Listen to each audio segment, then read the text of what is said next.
దేవుడు మన పక్షమునుండగా మనకు విరోధి ఎవడు?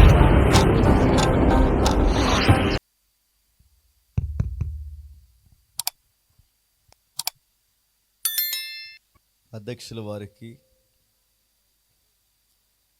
సేవకులకు, నాయకులకు, పెద్దలకు, ఈ సభ కొరకు ప్రత్యక్షంగా పరోక్షంగా కష్టపడిన వారికి, ఈ సభలో ప్రాముఖ్యమైన పాత్ర పోషిస్తున్న జాన్ పాల్ గారికి, సంఘానికి అందరికీ క్రీస్తునామమున శుభములు. చిన్న ప్రార్థన చేసుకుందామండి. ప్రార్థన. పరలోకమందున మా తండ్రి, మరొకసారి ఈ స్థానిక ప్రాంతానికి తండ్రి మీరు నడిపించిన విధానాన్ని బట్టి మీకు స్తుతులు స్తోత్రం. ప్రయాసపడతండి వారి రెక్కల కష్టాన్ని, వారి యొక్క శారీరక మానసిక బలాన్ని తండ్రి ఉపయోగించి ఈ సభల కొరకు ఎవరైతే కష్టపడ్డారో వారి కష్టాన్ని తండ్రి ప్రతిఫలంగా మీరు మార్చండి. ఈ సభల వెనకాల తండ్రి వారి ఉద్దేశం వాళ్ళని కనుపరుచుకోవాలనో వారి పేరు ప్రఖ్యాతుల కొరకు కాదు కానీ తండ్రి, రక్షణ పొందిన వారు మరింత బలపడడానికి, రక్షణ లేని వారు తండ్రి మీ రాజ్యంలోకి రావడానికి ఈ సభలు కేవలం తండ్రి ఈ రెండు ఉద్దేశాల కొరకే జరుగుతున్నాయని తండ్రి మేము నమ్ముతున్నాం తండ్రి. ఆ విధమైన స్వార్థం లేని తండ్రి వారి యొక్క పరిచర్యకి ఫలములు దయచేయండి. స్థానిక సంఘాలు ఏవైతున్నావో ఆ సంఘాలన్నింటినీ బలపరచండి తండ్రి. ఎవరెవరు ఏ బాధల్లో, ఏ ఇబ్బందుల్లో, ఏ సమస్యల్లో వచ్చి అక్కడ కూర్చున్నారో నాకు తెలియదు దేవా. వారందరికీ మీ వాక్యం ద్వారా తండ్రి వారికి బలమును అనుగ్రహించండి. మరొకసారి ఈ ప్రాంతంలో కూడా తండ్రి అనేక ప్రాంతాల్లో బలపరిచిన మీ వాక్యాన్ని ఇక్కడ కూడా వెలువరిస్తారని కోరుతూ మా మానవ బుద్ధిని, మా మేధస్సును తండ్రి పూర్తిగా తండ్రి పక్కన పెడుతూ మీకే మహిమను ఆరోపిస్తూ మీ ఆత్మ తీవ్రతను, నడిపింపును మాకు అనుగ్రహిస్తారని కోరుతున్నాం. గాయకుల్ని, సంగీతకారుల్ని, ఇక్కడ పనిచేసిన ప్రతి ఒక్కరిని దీవించి బలపరచండి. క్రీస్తు నామమున ప్రార్థన సమర్పిస్తున్నాం తండ్రి. ఆమేన్. త్వరగా కొన్ని విలువైన సంగతులు మనం విందాం. రేపటి దినాన మనందరికీ ప్రత్యేకమైన సహవాసాలు ఉన్నాయి కనుక త్వరగానే మనం ముగించుకునే ప్రయత్నం మనం చేద్దాం. నా వాయిస్ చివరి వరకు క్లియర్గా ఉందా? చివరి వరకు చిన్న సైగ చేయండి. Okay, right. యోబు గ్రంథము 38వ అధ్యాయం. యోబు గ్రంథము 38వ అధ్యాయం సుమారు మొదటి 11వ వచనం వరకు మనం చదువుకుందాం. మొదటి నుంచి 11వ వచనం వరకు. అప్పుడు యెహోవా సుడిగాలి నుండి యోబునకు ఇలాగు ప్రత్యుత్తరం ఇచ్చెను: జ్ఞానము లేని మాటలు చెప్పి ఆలోచన చెరుపుచున్న వీడెవడు? పౌరుషము తెచ్చుకొని నీ నడుము బిగించుకొనుము, నేను నీకు ప్రశ్న వేయుదును, నీవు దానిని నాకు తెలియచెప్పుము. నేను భూమికి పునాదులు వేసినప్పుడు నువ్వెక్కడ ఉంటివి? నీకు వివేకము కలిగి ఉన్న ఎడల చెప్పుము, నీకు తెలిసిన ఎడల దానికి పరిణామమును నియమించిన వాడెవడో చెప్పుము, దాని మీద పరిమాణపు కొల వేసిన వాడెవడో చెప్పుము, దాని స్తంభముల పాదులు దేనితో కట్టబడినవో చెప్పుము. ఉదయ నక్షత్రములు ఏకముగా కూడి పాడినప్పుడు దేవదూతలందరూ ఆనందించి జయధ్వనులు చేసినప్పుడు దాని మూలరాత్రి వేసిన వాడెవడు? సముద్రము దాని గర్భము నుండి పొర్లు రాగా తలుపుల చేత దానిని మూసిన వాడెవడు? నేను మేఘమును దానికి వస్త్రముగాను, గాఢాంధకారము దానికి పొత్తుగుడ్డగాను వేసినప్పుడు నీ ఉంటివా? దానికి సరిహద్దు నియమించి దానికి అడ్డగడియలను, తలుపులను పెట్టించినప్పుడు నీవు ఇంతవరకే గాని మరి దగ్గరకు రాకూడదనియు, ఇక్కడనే నీ తరంగముల పొంగు అనుపబడిననియు నేను చెప్పినప్పుడు నీ ఉంటివా ఆగుదాం. యోబు గ్రంథం ఒక పట్టాన సరిగ్గా మనకు అర్థం కాదు. యోబు గ్రంథంలో కొన్ని అధ్యాయాలు ప్రశ్నల పరంపరతో కొనసాగుతాయి. యోబు గ్రంథాన్ని చదువుతున్నప్పుడు ఆ కాలంలో జరుగుతున్న కొన్ని పరిస్థితులు మనం పరిగణనలోకి తీసుకుంటే కానీ కొన్ని సంగతులు మనకు మింగుడు పడు. ఎవరో ఇక్కడ సిగరెట్ కాల్స్తున్నారు అనుకుంటా. ఈ బ్యాగ్స్ దోమల పొగ, సిగరెట్ పొగలో. సరే, సారీ, క్షమించండి. డైరెక్ట్ నాకు స్మోక్ అదే వస్తుంది.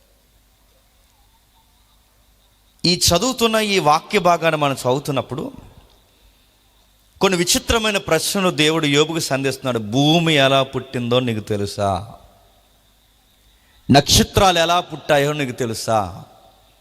సముద్రం పుట్టినప్పుడు దాని తరంగాలు ఎంతవరకే కానీ దానికి ముందుకు రాకూడదని దానికి సరిహద్దులు ఎప్పుడు నియమించానో యోబు నీకు తెలుసా? నేను అడుగుతున్నాను, ఈ ప్రశ్నలు యోబు మీద సంధిస్తున్నప్పుడు ఏంటి ఈ జీకే క్వశ్చన్లు ఏంటి, ఈ డిస్కషన్ ఏంటి, యోబుతో సర్వోన్నతుడైన దేవుడు ఈ డిబేట్ వారేంటి, ఇదంతా ఏంటో మనకు తెలియాలి అంటే మీరు గమనించండి. ఈ 38 అధ్యాయాల వెనకాల జరిగిన చరిత్ర మనకు తెలియాలి. ఈ 38 అధ్యాయాల వెనకాల ముందు ఏం జరిగిందో తెలిస్తే కానీ కొన్ని సందర్భాలు మనకి మింగుడు పడవు. ఏముంది ఇందులో?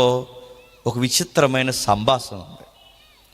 ఆ రాయబడిన సంగతులు మనం అర్థం చేసుకునే ప్రయత్నం చేయడానికంటే 38 అధ్యాయులు ఈ ప్రశ్నల పరంపర ఏంటో మనకు తెలియాలి అంటే ఒక్కసారి యోబు గ్రంథం 37 అధ్యాయాలు ఏం జరిగిందో కాస్తంత టూకీగా మనకు తెలియాలి. 37 అధ్యాయాల గురించి ఆలోచించడానికి రాత్రి సమయం మనకు సరిపోదు. కానీ అసలు 37 అధ్యాయాలు ముందు ఏం జరిగిందో మనం తెలిస్తేనే 38 అధ్యాయంలో ఏం జరిగిందో మనకు తెలుస్తుంది. ఏం జరుగుతుంది? ఒకసారి మొదటి అధ్యాయానికి రండి.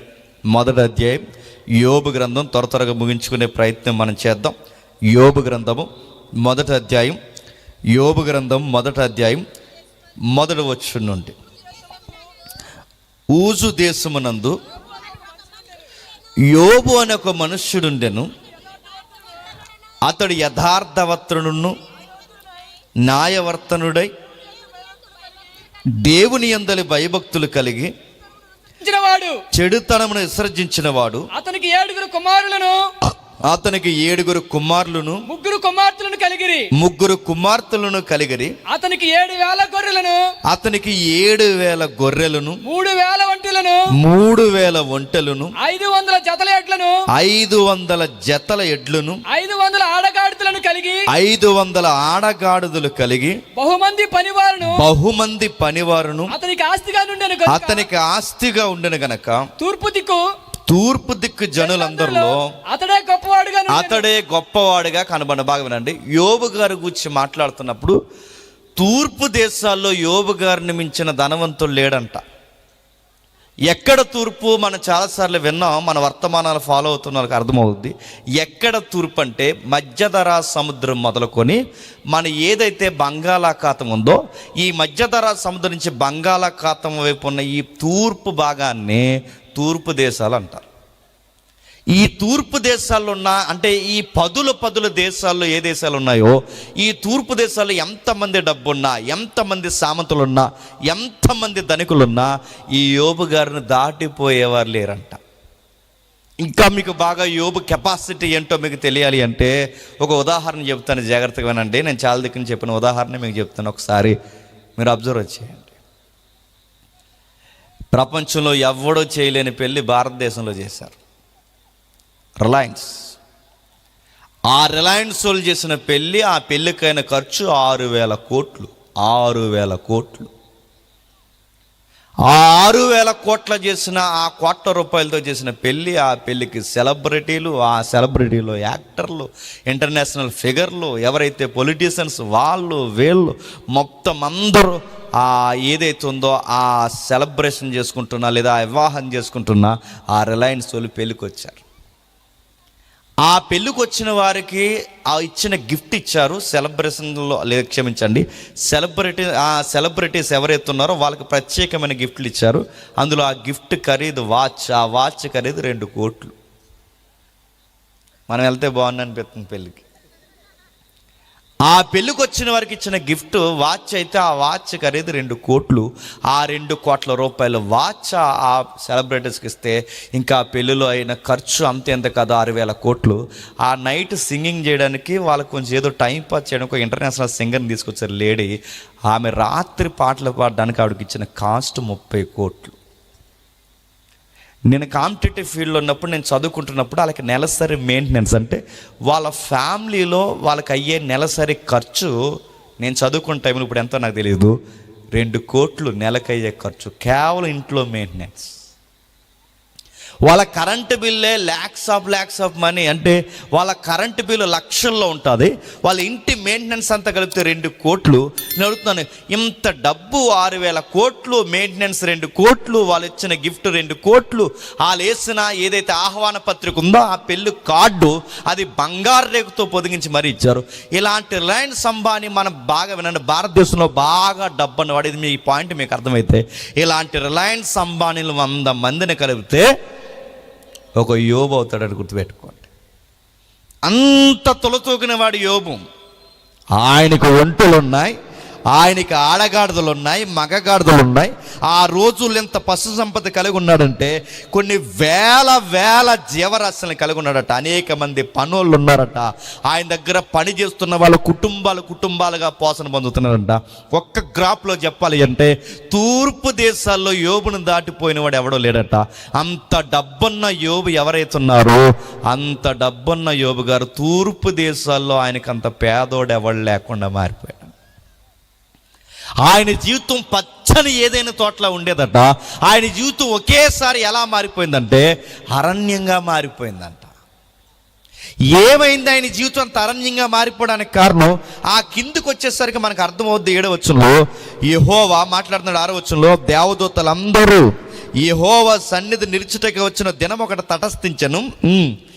ఆ దినమున అపవాది అగువాడు వారితో కలిసి వచ్చిన, జాగ్రత్తగా వినండి, అంటే పరలోకం యొక్క అధికారంలో కొన్ని మీటింగ్స్ జరుగుతాయంటే ఎప్పటికీ కొన్ని మీటింగ్స్ జరుగుతాయి. దాన్ని మీటింగ్ అనే కన్నా థియలాజికల్గా దానికి ఒక పదం ఉంది. దాన్ని డివైన్ కౌన్సిల్ అంటారు. దాన్ని డివైన్ కౌన్సిల్ అంటే మీకు అర్థం కావాలి, మనకి పార్లమెంట్లో ఎవరైతే పెద్దలు కూర్చుంటారో ఆ పెద్దలు ఎలాగైతే చట్టాలు చేస్తారో, అధికారంలో ఉన్న ప్రభుత్వము అలాగే ప్రతిపక్షం ఎలాగైతుంటారో, పొజిషన్లో ఉన్న లీడర్స్ ఎలా అవుతుంటారో, వీళ్ళు ఇరువురు కలిసి ఒక చట్టాన్ని ఎలాగైతే స్థిరపరుస్తారో, ఇలాంటి మీటింగ్స్ అంటే దీనికి మించిన పవర్ఫుల్ మీటింగ్స్ డివైన్ కౌన్సిల్లో జరుగుతాయి. మీకు అర్థమైనట్టు చూడండి కొంచెంసేపు. ఆ డివైన్ కౌన్సిల్లో ఏం జరుగుతుందంటే దేవుని దేవదూతలు అందరూ తటస్థంటే కోట్ల దేవదూతలు కూర్చుంటారు. దేవుడు సింహాసనం మీద కూర్చుంటాడు. 24 థ్రాన్స్ ఉంటాయంటే కొన్ని 24 సింహాసనాలు ఉంటాయి. ఆ 24 సింహాసనాల మీద కూడా సెరోబులు మించిన ఒక పెద్దలు కూర్చుంటారు. వాళ్ళ అపోస్తులు కాదు, 12 మంది గోత్రకర్తలు కాదు. ఇప్పటివరకు మీరు విన్నారనుకో, ఒకవేళ వింటే దాన్ని సరి చేసుకోండి. వాళ్ళ 12 గోత్రకర్తలు కాదు, వాళ్ళ 12 మంది అపోస్తులు కాదు. వాళ్ళు ఎవరంటే డివైన్ కౌన్సిల్లో కూర్చున్న యాక్టివ్ మెంబర్స్, మీడియేటర్స్గా ఉంటున్న వారు ఎవరైతే అదృశ్య ఆత్మలు. మీకు ప్రకటన గ్రంథంలో కనబడుతుంటాదే. ఆ ప్రకటన గ్రంథం మనం చదువుతున్నప్పుడు 24 మంది పెద్దలు నడుతున్నారు. 24 మంది పెద్దలు, 24 సింహాసనాలు. ఆ 24 సింహాసనాల పైన దేవుని యొక్క మహాసింహాసనం. అంటే మనకి భూమి మీద ఆ పైన ఒక సింహాసనం మీద ఉన్నతాధికారి ఎలాగైతే కూర్చుంటాడో, ఆ చుట్టూ మిగిలిన సింహాసనం ఎలాగైతే వేసి చట్టాలు స్థిరపరుస్తారో, సేమ్ కూడా అలాగే పరలోకంలో కూడా ఉన్నతమైన సింహాసనం మీద దేవుడు కూర్చుంటే 24 మంది పెద్దలు అనగానే ఈ కోటాను కోట్ల దేవదూతల్లో అగ్రగణ్యులు అన్నమాట గుర్తుపెట్టుకోండి. ఇంకా కాస్త ఎవరైనా బైబిల్ మీద అవగాహన ఉంటే మీరు ఇంటికి వెళ్ళిన తర్వాత చదవండి.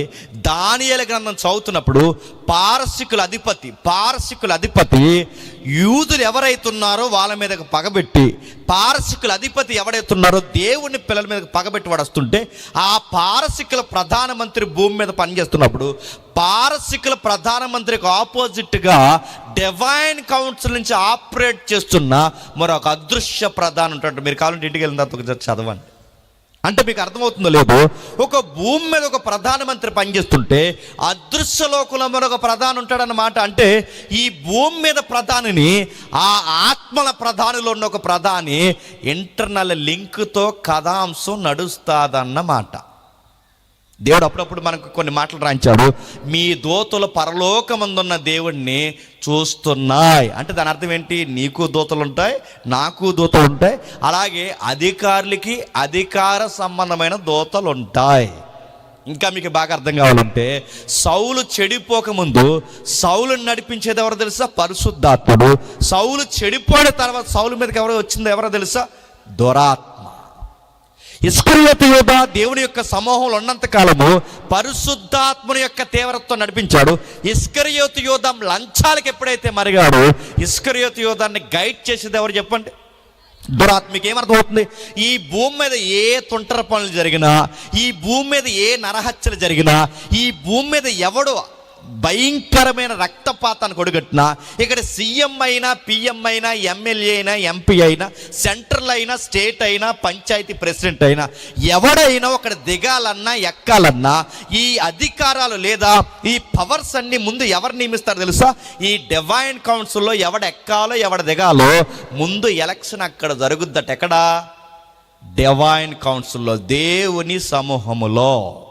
అంటే ఎవడు సీఎం అవ్వాలో ముందు అక్కడ నిర్ణయిస్తారన్నమాట, ఎవరు పిఎం అవ్వాలో ముందు అక్కడ నిర్ణయిస్తారన్నమాట, ఎవరు పంచాయతీలో పరిపాలన చేయాలో ముందు అక్కడ నిర్ణయిస్తారన్నమాట. అంటే ఇలాంటి అధికారాలన్నీ ఎక్కడ నిర్ణయం పడతాయంటే అక్కడ నిర్ణయం పడతాయి. అందుకే దానియేలు గ్రంథంలో కానీ, యెహెజ్కేలు గ్రంథంలో కానీ, క్రొత్త నిబంధన కాలంలో కానీ ఈ పదాలు మనకి స్పష్టంగా కనబడతాయి. రాజుల్ని ఎక్కించువాడు ఆయనే, రాజుల్ని దించువాడు ఆయనే, రాజుల హృదయాలు నీటి కలవల్లో తిప్పేవాడు ఆయనే, బాగున్న రాజు అయితే ఆ రాజుని బలపరచువాడు ఆయనే, వాడు తలతిక్కల పని చేసే రాజు అయితే వాడిని దురాత్మకు అప్పగించేది కూడా చెప్పండి ఆయనే. ఇది మీకు అర్థమైతే అపోజిషన్ కూర్చుంది. అపోజిషన్ అంటే ఆత్మ, దురాత్మ, వాడి యొక్క సమూహం. ఇది అపోజిషన్. బాగా గుర్తుపెట్టుకోండి. దేవునికి ప్రతిపక్షము, దేవుని అధికార పక్షంలో ఆయన ఉంటే ఆయనకు ఆపోజిట్గా, అంటే బాగా వినండి, ఈ యూనివర్స్ మనకు కనబడుతున్న ఈ యూనివర్స్ ఏదైతే ఉందో, ఈ యూనివర్స్లో ఏం జరుగుతుందో మనకు కనబడని ఇన్విజిబుల్ యూనివర్స్ ఒకటి ఉంటుంది. దాన్ని డివైన్ కౌన్సిల్ అంటే ఈ ఆత్మ, పరలోకము, నరకము, పాతాళము, ఈ మాట్లాడుకున్న మీ భాష, ఇదంతా కనబడని అదృశ్య లోకం అన్నమాట. అంటే ఇవన్నీ మన చుట్టూ ఆవహించే ఉంటాయి కానీ మనకు కనబడవు. ఎందుకు కనబడమని అప్పుడప్పుడు సీరియస్గా మాట్లాడుతుంటారు చాలామంది. ఈ మధ్య లింగులింగమని 10th పాస్ అయిపోయి కరోనా బ్యాచ్ అంతా లింగులింగమని 10th పాస్ అయిపోయి అడుగుతున్న పెద్ద ఇంటర్నేషనల్ క్వశ్చన్ లేడు చెప్పిన. దేవుడు ఉంటే నాకు కనబడమను, దేవుడు ఉంటే నాకు వినబడమని. అంటే దేవుడు ఉంటే నీకు కనబడమంటే నీకు కనబడరయ్యా. నీకెందుకు కనబడ్డంటే నువ్వు చదువుకున్న చదివే నీకు చెప్తుంది. ఎందుకంటే మనం చూస్తున్నది పొడవు, ఎత్తు, ఎడల్పు. దీన్ని ఏమంటారంటే 3 డైమెన్షన్ అంటారు. దీన్ని పొడవు, ఎత్తు, ఎడల్పు అంటే ఈ కన్ను, ఈ రెటీనా దేన్ని చూడగలదంటే 3 డైమెన్షన్ మాత్రమే చూడగలదంటే ఈ యూనివర్స్లో 3 డైమెన్షనే లేదు. 4th డైమెన్షన్ ఉంది, 5th డైమెన్షన్ ఉంది, 6th డైమెన్షన్ ఉంది, ఇలా సుమారు 12 డైమెన్షన్స్ వరకు ఉన్నాయి. అంటే ఏటని అడగండి, అంతే. మనకు అసలు సబ్జెక్ట్కి వెళ్ళిపోదాం. అంటే ఈ డైమెన్షన్స్ ఉన్నాయంటే నువ్వు 3 డైమెన్షన్ అంటే ఏంటి? పొడవు, ఎత్తు, ఎడల్పు. దీనికి మించుంటే ఈ కన్ను చూడలేదంటే చూడలేదు. ఈ కన్నుతున్న ప్రాబ్లం ఏంటి చెప్పిన? దీనికి కొన్ని సెకండ్స్ వేగంతో, సుమారు కొన్ని ఫిల్ముల వేగంతో ఒక వేగం పోయిందనుకోండి, ఆ కన్ను ఆ వేగాన్ని కూడా పట్టుకోలేదు. అంటే ఈ కన్నుకి పరిమితి ఉంది, దీని యాంగిల్కి ఒక డిగ్రీ ఉంది, దీని ఎత్తు, పొడవు, ఎడల్పు మాత్రమే చూడగలదు. మరి దేవుడు 3 డైమెన్షన్లో లేడు, ఆయన 4th డైమెన్షన్లో లేడు, ఆయన 5thలో లేడు, 6thలో లేడు, 7thలో లేడు, ఆయన 8th, 9th, 10th, 11thలో కూడా లేడు. మన ఊహల కందని డైమెన్షన్లో ఉన్నాడు. ఇప్పుడు అలాంటి దేవుడు నీ 3 డైమెన్షన్లో కనబడిపోమంటే ఎలా కనబడిపోతాడు? నా మాట మీకు అర్థమైంది లేదు? ఆయన్ని కనబడాలి అంటే ఆయనకంటే ఒక టైం ట్రావెల్ ఉంది, ఆయనకంటే ఒక డైమెన్షన్ ఉంది, ఆయనకంటే ఒక యూనివర్స్ ఉంది. ఈ యూనివర్స్లో ఉన్న నీవు ఆ యూనివర్స్లో ఏం జరుగుతుందో నీకు తెలియాలి అంటే నీకు ఆయనకి మీడియేటింగ్ చేసే మరొక శక్తి కావాలి. ఆ శక్తినే ఆత్మ, ఆ శక్తినే పరిశుద్ధాత్మ అంటారు. గుర్తుపెట్టుకోండి. ఆయన వస్తే కానీ, ఆ మనోనేత్రాలు తెరిస్తే కానీ అక్కడ ఏం జరుగుతుందో మనకు ఒక పట్టాన్న అర్థం కాదు. అయినా చూసినా మనకు అర్థమవుతుంది. ఈ శరీరాన్ని దాటిపోతే కానీ అర్థం కాదు. మీకు ఇంకా బాగా అర్థం కాదు. ఉదాహరణ చెప్తున్నానండి. ఎలీసా కాలంలో ఎలీసా చుట్టూ ఉన్న శిష్యు బృందం కంగారు అవుతుంటుంది. ఎలీసా చుట్టూన్న శిష్యు బృందం ఎప్పుడైతే కంగారు అవుతుందో ఆ శిష్యులు, అయ్యా రాజులు మనుషులను పంపిస్తున్నారయ్యా, నిన్ను ఇబ్బంది పెట్టేలా ఉన్నారు, నిన్ను తీసేసేలా ఉన్నారు, ఎందుకంటే నువ్వు వ్యతిరేకమైన ప్రసంగాలు ప్రభుత్వానికి వ్యతిరేకంగా చెబుతున్నావు కనుక నిన్ను తీసేయాలని కంకణం కట్టుకున్నారయ్యా అంటే నువ్వు ఈ సైన్యానికి భయపడతావు కానీ శిష్యా వీళ్ళందరినీ ఆవహించి ఒక సైన్యం ముందు చూస్తావంటే దేవుడిని బతిమలాడితే ఆ చూసిన వెంటనే ఇలా ఆకాశం నుంచి ఆవహించి అగ్ని రంధ్రాలు ఒకేసారి ఇలా చుట్టూ ఆవహించినట్టు కనబడి. ఇప్పుడు బాగా వినండి. కనబడని ఒక యూనివర్స్ మన చుట్టూ నడుస్తున్నట్టే బైబుల్ రికార్డ్స్ మనకి చెబుతున్నాయి. ఇంకా మీకు బాగా అర్థం కావాలి అంటే స్తెఫను చనిపోతున్నప్పుడు తన మనోనేత్రాలు తెరవబడిన తర్వాత ఇంకా బాగా మనం స్పష్టంగా మాట్లాడుకోవాలంటే ఆత్మ నేత్రాలతో చూస్తున్నప్పుడు, పరిశుద్ధాత్మ శక్తితో చూస్తున్నప్పుడు ఆయనకి ఏం కనబడుతుందంటే పరలోకంలో ఉన్న దేవుని సింహాసనము, ఆ సింహాసనం మీద కూర్చున్న దేవుడు, ఆ దేవుడు కుడిపార్శ్వన నిలబడ్డ ప్రభువు అయిన యేసు. అంటే ఈ యూనివర్సులు మనకి కనబడేలానే ఉన్నాయి కానీ మనకి ఎందుకు కనబడలేదంటే ఈ నేత్రాలతో, ఈ మానవ స్వభావంతో చూస్తే కనబడవు. ఇవి ఉన్నాయా అంటే ఉన్నాయి. ఇంకా మీకు ఎవిడెన్స్ కావాలంటే మళ్ళీ చెప్తున్నాను. ఇవి నిజంగా ఉన్నాయి అనడానికి ఇవి ఎలా చెప్పగలమంటే అప్పుడప్పుడు కొంతమంది క్వశ్చన్లు అడుగుతున్నప్పుడు ఆన్సర్ చెప్తున్నప్పుడు గుర్తుపెట్టుకోండి. సిఎస్ లూయిస్ తెలుసు కదా, తెలియకపోయింది తెలిసినట్టే. నార్నియా మూవీ తెలుసా? నార్నియా తెలుసు కదా, నార్నియా సింహం ఉంటుంది.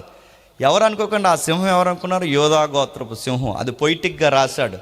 ఈసారి ఎప్పుడు అర్థం చూసుంటారు, ఈసారి ఎప్పుడైనా చూస్తే చూడండి. అది ప్రకటన గ్రంథంలో ఉన్న యోధా గోత్రపు సింహం.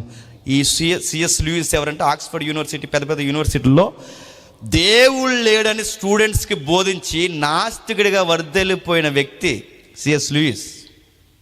ఎవరైతే ఉన్నాడో ఆ లూయిస్ అని ఆయన ఏమంటాడంటే ఆయన చాలా కాలం వరకు దేవుడిని నమ్మడం.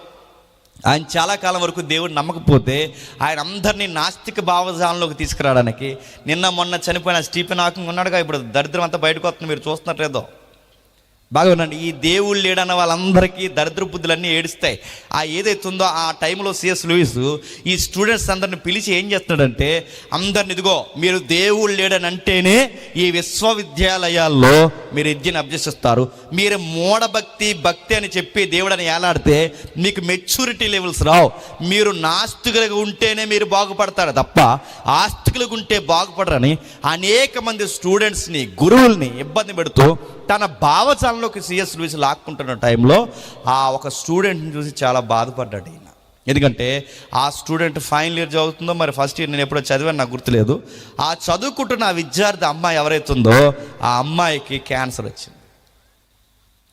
ఈ సోషల్ రిఫార్మర్స్గా ఫీల్ అవుతున్న ఈ నాస్తికులు కొంతమంది ఎవరైతే ఉన్నారో ఆ అమ్మాయితో మాట్లాడి సిఎస్ లూయిస్ మోటివేషన్ చేస్తున్నాడు. ఏమన్నాడంటే మీకు మాట చెప్తాను, మీరు విద్యార్థిగా ఉన్నా కానీ మిమ్మల్ని నేను గౌరవిస్తున్నాను, మీరు ఎందుకు అందరు స్టూడెంట్స్తో మీరు యాక్టివ్గా ఉండలేకపోతారంటే నాకు పలానా డిసీజ్ ఉంది, నేను ఎక్కువ రోజులు బతకను, ఈ చదువు ఎందుకు చదువుతాను నాకు తెలియదు, ఇది ఎందుకు జీవిస్తున్నాను నాకు తెలియదు, నా డిసీజ్ నన్ను ఎప్పటికైనా మింగేస్తుంది, నేను ఒక రోజు చచ్చిపోతాను అనగానే ఆ అమ్మాయిని ఎట్లా అయినా సరే జీవితం మీద ఆశ కలిగేలా మోటివేషన్ చేయాలని ఉదార స్వభావం కలిగిన సిఎస్ లూయిస్ ఏం చేశాడంటే నువ్వేం కంగారు పడుకు, నువ్వు లైఫ్ లేదని ఎందుకు అనుకుంటున్నావు, ఎప్పటికైనా నువ్వైనా చనిపోవాలి, నేనైనా చనిపోవాలి, ఎవరైనా చనిపోవాలి, ఈ చనిపోయే లోపు ఎప్పుడో చనిపోతాను, ఇప్పుడే బెంగెట్టుకోవడం దేనికి, ఉన్న జీవితాన్ని ఆనందంగా గడిపి ఉన్న జీవితాన్ని అందంగా కట్టుకోవడంలోనే జీవితం ఉంది. అంటే ఏం అందం ఉంది సార్, నన్ను ఎవడైనా పెళ్లి చేసుకుంటారా, నాతో ఎవరైనా ఎవరైనా ట్రావెల్ చేస్తారా, నాతో ఎవరైనా ఉంటారంటే వెంటనే తడుముకోకుండా ఒక మాట అన్నాడు,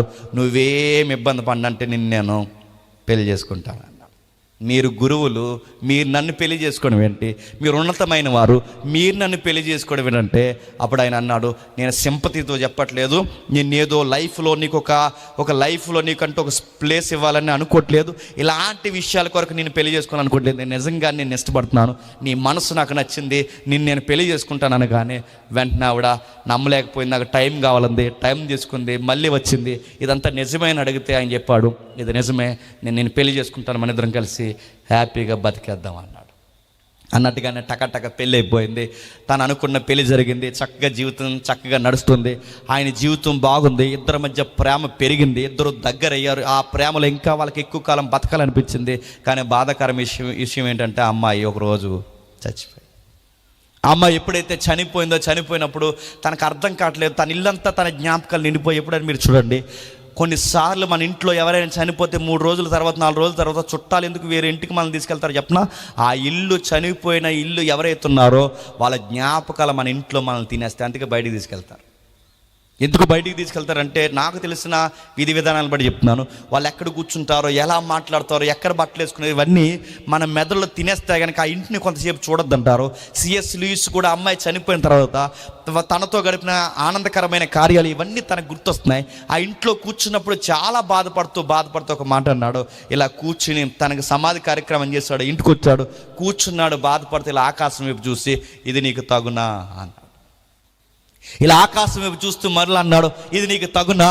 దేవుడివై ఉండి జాలి కనికరం లేకుండా నువ్వు మనుషుల మధ్య ప్రేమను విడదీయడానికి చావైనది ఒకటి పెట్టి నేను ప్రేమించిన నా భార్యని అనతి కాలంలో నువ్వు తీసుకెళ్ళిపోయావు, ఇది నీకు న్యాయమని దేవుడిని తిట్టుకుంటున్నాడు కుర్చీలో కూర్చి.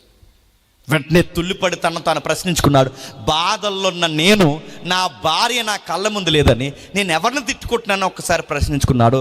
దేవుడు లేడన్న నేను దేవుడిని ఎలా తిట్టుకుంటున్నానని తనకు తాను ఆలోచన వచ్చింది. మళ్ళీ కొంతసేపు మర్చిపోయాడు, మళ్ళీ మాట్లాడుకున్నాడు, మళ్ళీ దేవుడిని తిడుతున్నాడు, ఇది నీకు తగునా అని అడిగాడు. ఆ తగునాను బాధ వచ్చినప్పుడు మళ్ళీ ప్రశ్నించుకున్నాడు, నన్ను దేవుడు లేడన్నప్పుడు, నాకు బాధ వచ్చినప్పుడల్లా నేను ఎవరిని తిట్టుకుంటున్నాను అన్నప్పుడు అసలు ఏంటి దేవుడి గోల ఏంటి, వద్దన్న నా మనసులోకి ఈ యొక్క ప్రశ్న ఎలా వస్తుందని ఒకసారి పరిశీలించాడు, బైబిల్ స్టడీ చేశాడు. జోగ్రఫికల్గా, హిస్టారికల్గా ఏదైతే ఉందో తనకు కావాల్సిన లాజికల్ సబ్జెక్ట్లో ప్రతి విషయంలో ఈ బైబిల్ స్టడీ చేసిన తనకు అర్థమైంది ఏంటంటే, నిజంగానే దేవుడు ఉన్నాడని తేలిపోయింది. ఎప్పుడైతే ఆయనకి దేవుడు ఉన్నాడని తేలిందో, ఆ తేలిన తర్వాత తన లాజిక్లో నుంచి తన యొక్క విచిత్రమైన సబ్జెక్ట్లోంచి కొన్ని క్వశ్చన్స్ రేజ్ చేశాడు. ఆ క్వశ్చన్లు ఏంటంటే, దేవుడు ఉన్నాడా అని ఎవడన్నా అడుగుతున్నాడు, దానికి ఆన్సర్ చెప్పాడు. ఏమన్నాడంటే, నాకు ఆకలేస్తుందంటే ఎక్కడో ఆహారం ఉందని అర్థం.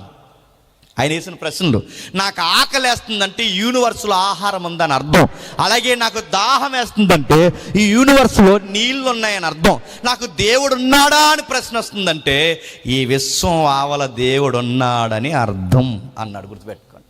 సిఎస్ లూయిస్ ఎప్పుడైతే దాన్ని ప్రూవ్ చేశాడో, ఈ దేవుడు అనేవాడు ఉన్నాడంటే ఉన్నాడు. ఆ దేవుని గుర్చిన తెలియజేసే గ్రంథం ఏదన్నా ఉంది అంటే ఒకే ఒక్క గ్రంథం, వాస్తవికమైన గ్రంథం, దాని పేరు బైబిల్. ఆ గ్రంథంలో రాస్తున్న సంగతులు ఆ పరలోకంలో ఔన్నత్యంలో ఆ సింహాసనం మీద దేవుడు కూర్చుని ఉన్నాడట. అక్కడ రాస్తున్నారు చూడండి, దేవదూతలందరూ యెహోవా సన్నిధి నిలుచుటకు వచ్చిన ఒక దినం ఒకటి తటస్థించను, ఆ దినమున అపవాది అగువాడు వారితో కలిసి వచ్చను. యెహోవా నీవు ఎక్కడి నుండి వచ్చితివని వారిని అడగగా అపవాది భూమి మీద ఇటు అటు తిరుగులాడచ్చు, అందులో సంచరించుచు వచ్చితినని యెహోవాకు ప్రత్యుత్తరం ఇచ్చిన. జాగ్రత్తగా వినండి, ఈ భూమి మీద అపవాదిగాడు అపోజ్ చేసిన పని ఏంటట చెప్పండి, గడి చెప్పండి.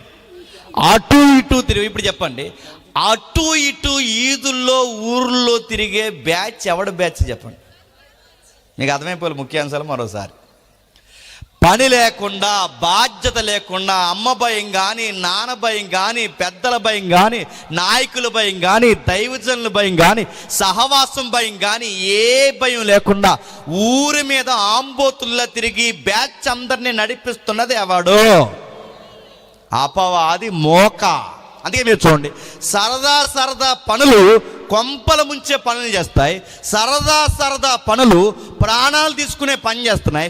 సరదా పనులు గంజాయి వైపుకు తిప్పుతున్నాయి. సరదా పనులు ఎదుట వ్యక్తుల్ని హామ్ చేసే పనులు చేస్తున్నాయి. సరదా పనులు ఊరికి చీడపేడవుతున్నాయి. ఎందుకు ఇలా తయారవుతున్నారంటే ఈ ఇటు అటు తిరుగుతున్నాడు. బైక్ తోలే విధానం కానీ, మాట్లాడే విధానం కానీ, వీళ్ళు అటు ఇటు ఎందుకు తిరుగుతారు? వీళ్ళ కాలుగాలని పిల్లలాగంటే వీళ్ళందరికీ ఎవడబట్టాడు చెప్పండి? ఆడి బట్టాడు. వాడు ఒక దిక్కున ఒక తినంగా ఒక దిక్కున వాడు ఉండడు. ఒక దినాన్ని ఒక ప్రాంతంలో ఉండడు.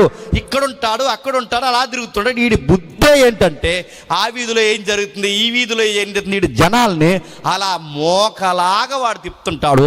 వీడు కూడా భూమి మీద సంచరించి అటు ఇటు తిరిగి దేవుని యొక్క ఆ యొక్క కౌన్సిల్లోకి వచ్చాడు. కూర్చుంటే దేవుడు ఆయన అడిగాడంట. మా దేవుడు ఎలాంటి చెప్తున్నా, కుదురగా ఉన్నవాడు గోకి మరీ చెప్తాడు, మా వాడు భూమి మీద ఉన్నాడు చూసావా అని. మా దేవుడు అలాంటాడు. ఆ దేవుడు చెప్తున్నాడు ఏమని అడుగుతాడు? దేవుడిని మాట్లాడుతున్నాడు.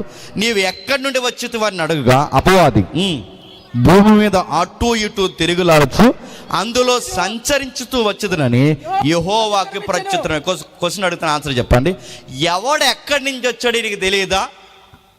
మనం కూర్చోవడం తెలుసు, లేవడం తెలుసు, మన మాట నాలుకకు రాకముందు ఆయనకి తెలుసు, మన గర్భంలో పిండం కాకమునుపు ఆయనకి తెలుసు, మన జీవితం ఎక్కడుంటుందో ఆయనకి తెలుసు. నడుతున్నా ఆయనకి అన్నీ తెలుసు.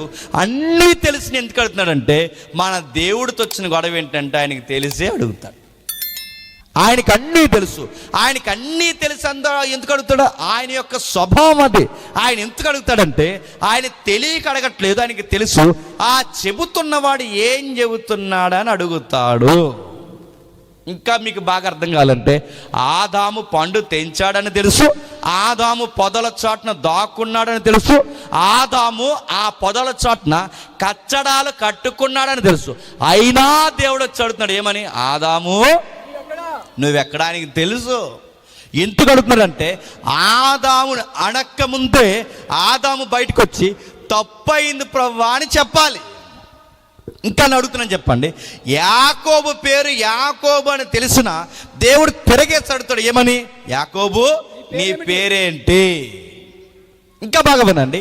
ఆయన జమన సమూహంలో నడిచి వెళ్ళిపోతున్నప్పుడు ఎవరో రక్తస్రావంతో 12 సంవత్సరాల నుంచి బాధపడుతున్న ఆమె వెనక నుంచి తాకితే ఆయన అన్నాడట, నన్ను తాకింది ఎవరు అంటే ఆయనకి అన్నీ తెలుసు.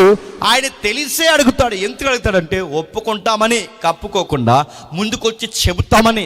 ఆదాముని అడిగిన దేవుడు, యాకోబుని అడిగిన దేవుడు, కయ్యేని అడిగిన దేవుడు, యోధాని అడిగిన దేవుడు, ఆ రక్తస్రావ స్త్రీని అడిగిన దేవుడు, చరిత్రలో పలుమార్ని అన్నీ తెలిసిన అడిగిన దేవుడు అపవాదిగాన్ని కూడా అడిగాడట, నువ్వు ఎక్కడి నుండి వచ్చావు?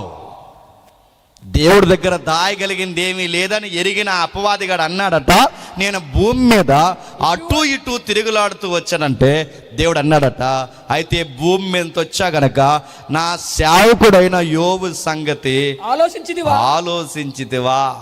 ఇప్పుడు చెప్పండి. యోబు ఉన్నాడని అపవాదికి తెలుసు, యోబు ఉన్నాడని దేవుడికి తెలుసు. కానీ సాతానుగాడిని కోరి మరి ఆ సాతానుగాడికి యోబుని చూపిస్తున్నది ఎవరండి? దేవుడే చూపిస్తున్నాడు. గుర్తుపెట్టుకోండి. మన దేవుడు ఎలా అంటాడంటే ఆయనే పరీక్షలు పెడతాడు, ఆయనే పిలుస్తాడు, ఆయనే కొన్నిసార్లు జల్లెడ పట్టడానికి అపవాది కూడా అవసరమైతే అప్పగిస్తాడు. గుర్తుపెట్టుకోండి. మనకి ఏమేమి బలహీనతలు ఇబ్బందులు ఉన్నాయో అవే మన కళ్ళ ముందుకు తెచ్చిపెట్టి జాగ్రత్త అంటాడు. గుర్తుపెట్టుకోండి. మీకు ఇంకా బాగా అర్థం కావాలి అంటే ఇస్కరియోతు యోధాకి డబ్బంటే పిచ్చి, కానీ సంచాడికి ఇచ్చాడు. గుర్తుపెట్టుకోండి. కాకిలికి మాంసం అంటే ఇష్టం. ఆ కాకిల్ని మాంసం పట్టుకెళ్ళమని ఏలియా దగ్గరికి కాకిలికే పని చెప్పాడు ఆయన. గుర్తుపెట్టుకోండి. ఈ ప్రాంగణంలో ఉన్న వారికి మీకు ఏ బలహీనతలు ఉన్నాయో మీరు ఏదైనా జయించగలగాను, కానీ ఒకటి జయించలేనిది ఏదో ఉంటుంది. ఖచ్చితంగా మీకు అదే బాప్టిజం తర్వాత ఎదురవుతుంది. రాసి పెట్టుకోండి. మీరు బాగా వినండి. ఏదైతే మీరు ఎక్కిరిస్తారో ఒకరోజు అదే మీకు తారసపడుతుంది. ఏదైతే వద్దనుకుంటారో అదే మిమ్మల్ని టెంప్ట్ చేస్తుంది. ఎందుకు ఇలా జరుగుద్దంటే దేవుడు కొన్నిసార్లు నువ్వేంటో నిగ్గు తేల్చడానికే కొన్ని అనుమతిస్తాడు. ఇది మీకు అర్థమైతే అంటే యోబుని కావాలని దేవుడు సాతానికి అప్పగిస్తున్నాడంటే యోబులో దేవుడికి నచ్చనిది ఏమైనా ఉందా అని మీరు నన్ను అడిగితే 100కి 100% ఉంది. యోబైనా, యెషయా గారైనా, యెరెమీయా అయినా, నువ్వైనా, నేనైనా దేవుని దృష్టికి అందరము పాపులమే. దేవుని దృష్టికి మనందరం సమానులమే. మనమందరం ఒకే స్వభావం కలిగిన వారమే. దేవుని పిలుపుని బట్టి ప్రత్యేకతలు ఉన్నాయేమో కానీ, దేవుడిచ్చిన పాత్రను బట్టి ప్రత్యేకతలు ఉన్నాయేమో కానీ స్వభావం మాత్రం అందరిదే ఒక్కటే. యోబులో ఏముందంటే నీలాంటి నాలాంటి చీకట లేదు కానీ, నీలాంటి నాలాంటి యోబు జీవితంలో పాపం లేదు కానీ, యోబు జీవితంలో నీలాంటి నాలాంటి దేవుడిని ఎక్కిరించే పనులు లేవు కానీ దేవుడిని ఆయాస పెట్టే ఒక ఆలోచన మాత్రం యోబు జీవితంలో ఉంది. అదో కూడా దేవుడు చూడకూడదు అనుకున్నాడు.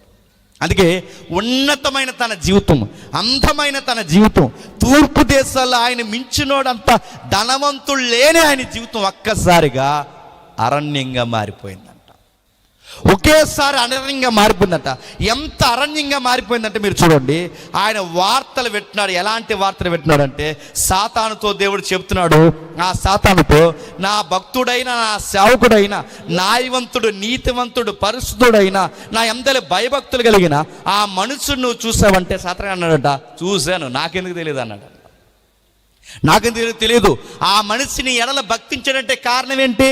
అతను పంటేస్తే పంటకు అధిక దిగుబడిస్తావు, అతను పట్టిందల్లా బంగారం చేస్తావు, ఎవరు లేనంత ఆనందించలేనంత సంపూర్ణ సంఖ్య 7 కొడుకులను ఇచ్చావు, 3 కూతుర్లు ఇచ్చావు, బంగారం లాంటి భార్యనిచ్చావు, దాసుల్నిచ్చావు, గాడిదలనిచ్చావు, ఒంటెలనిచ్చావు, అన్నీ ఇచ్చావు, తూర్పు దేశాల్లో డబ్బున్నవాడిని చేసావు, నీ రెక్కల చాటుని కాపాడితే ఆయనకి భక్తి లేకపోతే ఏమంటుందని అడిగాడు.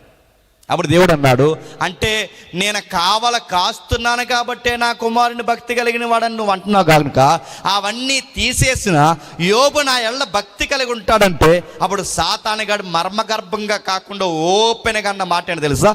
అవి తీసే, అసలు నీ రేటు బయటకు వస్తుంది అన్నాడు. నీ మాట వినండి ఒకసారి, ఈ మాట మీరు గమనించండి. దేవుని దగ్గర నిరంతరం యోబు మీదే కాదు, నీ మీద, నా మీద, ప్రతి ఒక్కరి మీద ఇలాంటి సవాలు ఇసిరే, నేరస్థాపన చేసే వీడికి ఎల్లప్పుడూ ఈ బుద్ధి ఉంటుందంటే మీరు నమ్మగలరా? నేను అడుగుతున్నాను, మనం దేవునితో ఎప్పుడు అవినాభావ సంబంధం కలిగి ఎక్కువ ఉంటాం చెప్పినా, మనం అనుకున్నవన్నీ దేవుడు వెనువెంటే చేస్తే మనకి భక్తి పెరుగుద్ది.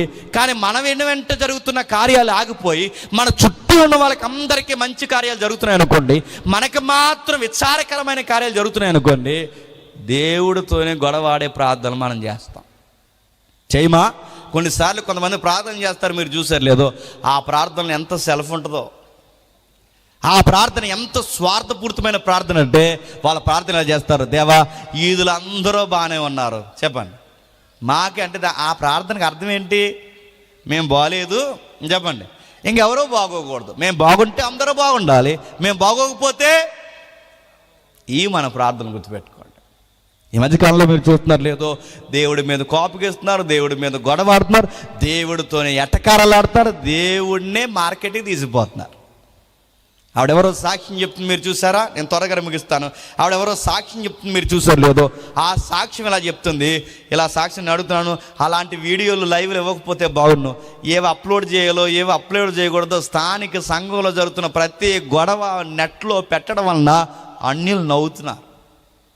ఏది సాక్ష్యమో ఏది సాక్ష్యం కాదో, ఏది తన్మయత్వమో ఏది బైబిల్ తత్వమో తెలియక ఇలాంటి బైబిల్లో లోతైన లేని వాళ్ళందరూ ఈ సాక్ష్యాల పేరుతో పెడుతుంటే ఈ లైవ్ల్లో కట్ చేసి ఊరేగిస్తారు. ఒక ఆవిడ సాక్ష్యం చెప్తుంది, వయసు పెద్దదే, నాకు తెలుసు, ఆవిడకి 50 ఏళ్ళు 40 ఏళ్ళు ఉన్నాయి.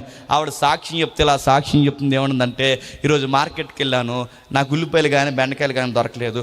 ఎందుకు నాకు దొరకలేదంటే యేసు ప్రభు నా మీద కోపమించాడంతే.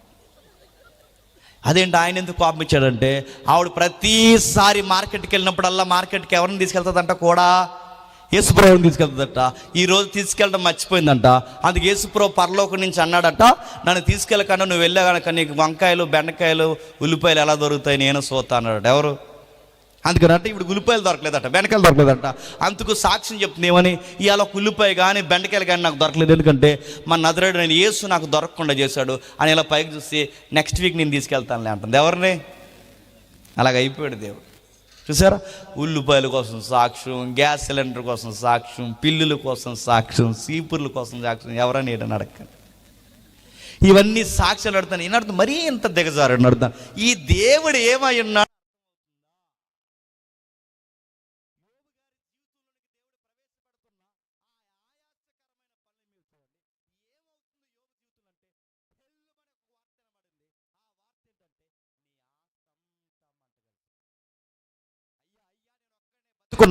పరుగు సైన్యాలు వచ్చాయి, అరేబియా తెగలు వచ్చాయి. ఆ తెగలు ఎవరైతున్నారో వాళ్ళు వచ్చి నీ మందల మీద దాడి చేస్తారు. ఇది పుక్కిడి పురాణం కాదు, ఇది లిటరల్గా జరిగింది. అందుకే అరేబియా తెగలు ఈరోజు కొనే గల్ఫ్ ఏరియా, ఆ గల్ఫ్ ఏరియాలో ఉన్న తెగలు నీ మీద, నీ మందల మీద దాడి చేస్తాయి. ఆ వార్త వింటుండగా మరొక వార్త వచ్చింది, దాసులందరూ చనిపోయారు. మరో వార్త వచ్చింది, పశువులన్నీ చనిపోయాయి. మరో వార్త వచ్చింది, మీ యొక్క సహోదరుడు ఎవరైతున్నారో వాళ్ళ పెదనాన్నగారి ఇంటికి మీ పిల్లలందరూ లంచ్కి వెళ్ళారు. ఆ లంచ్లో కూర్చొని వాళ్ళ భోజనం చేస్తుండగా నీ 7 కొడుకులు 3 కూతుళ్ళు కూడా చచ్చిపోయారు. ఆస్తులు పోయాయి, పశువులు పోయాయి, దాసులు పోయారు. ఇప్పుడు బాధాకరమైన విషయం, వయసుకు వచ్చిన నీ కూతుర్లు కొడుకులు చచ్చిపోయారు.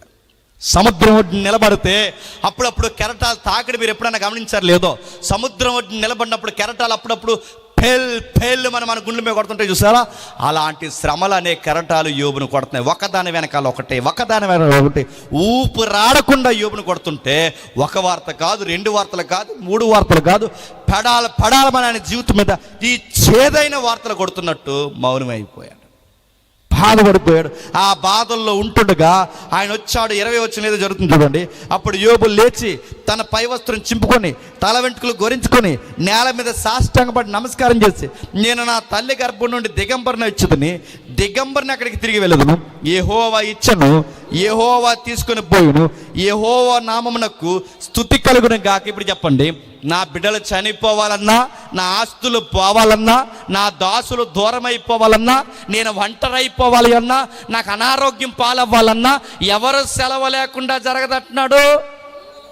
ఆయనకి ఆ క్లారిటీ ఉంది. మనం ఏమనుకుంటే చెప్పినా, యోబు జీవితాన్ని ఇలా అరణ్యంగా మార్చేసింది సాతానుగాడు అనుకుంటాం, కానీ ఇంటర్నల్ ఆన్సర్ ఏంటంటే, యోబు జీవితాన్ని అలా అరణ్యంగా మార్చడానికి వాడికి అంత రైట్ లేదు. వాడికి ఆ రైట్ దక్కిందంటే ఇలా అరణ్యంగా మారిపోవడానికి యోబు జీవితంలో మొత్తం కథ, స్క్రీన్ పై అంతా నడిపిస్తుంది ఎవరు చెప్పండి? దేవుడే. అప్పుడప్పుడు మనం మాట్లాడుతూ ఊరెళ్తున్నప్పుడు ఆటో రాకపోతే మనం ఎవరిని తిట్టుకుంటాం చెప్పనా? సాతానుగాడు. అన్నీ సాతానుగాడు అండి. ఆటో రావట్లేదు, నీ ఆటోకి సాధారణ సంబంధం ఉందా? కడుపు నొప్పి వస్తే ఆడనే తిట్టేస్తుంటావు, బుర్ర నొప్పి వస్తే ఆడనే తిట్టేస్తుంటావు.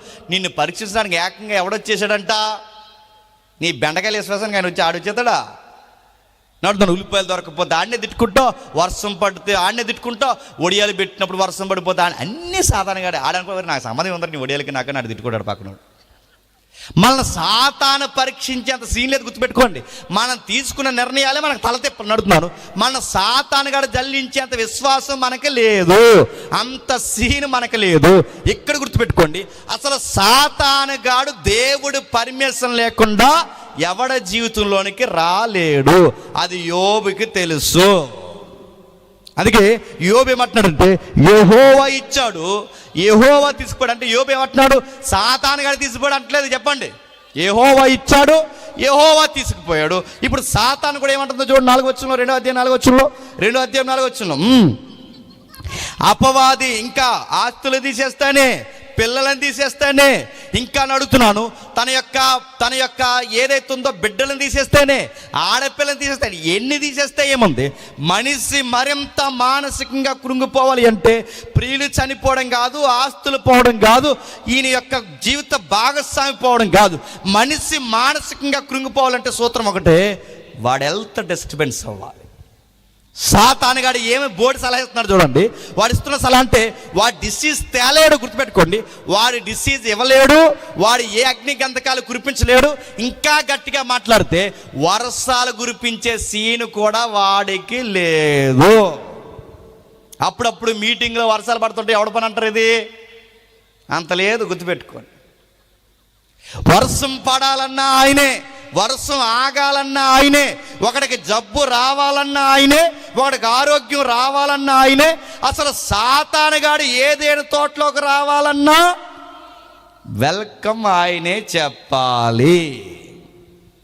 ఆయన సెలవు లేకుండా ఏ ఆత్మ కానీ దృశ్య రూపంలో ఉన్న ఏ పదార్థం కానీ కదలడానికి రైట్ లేదు.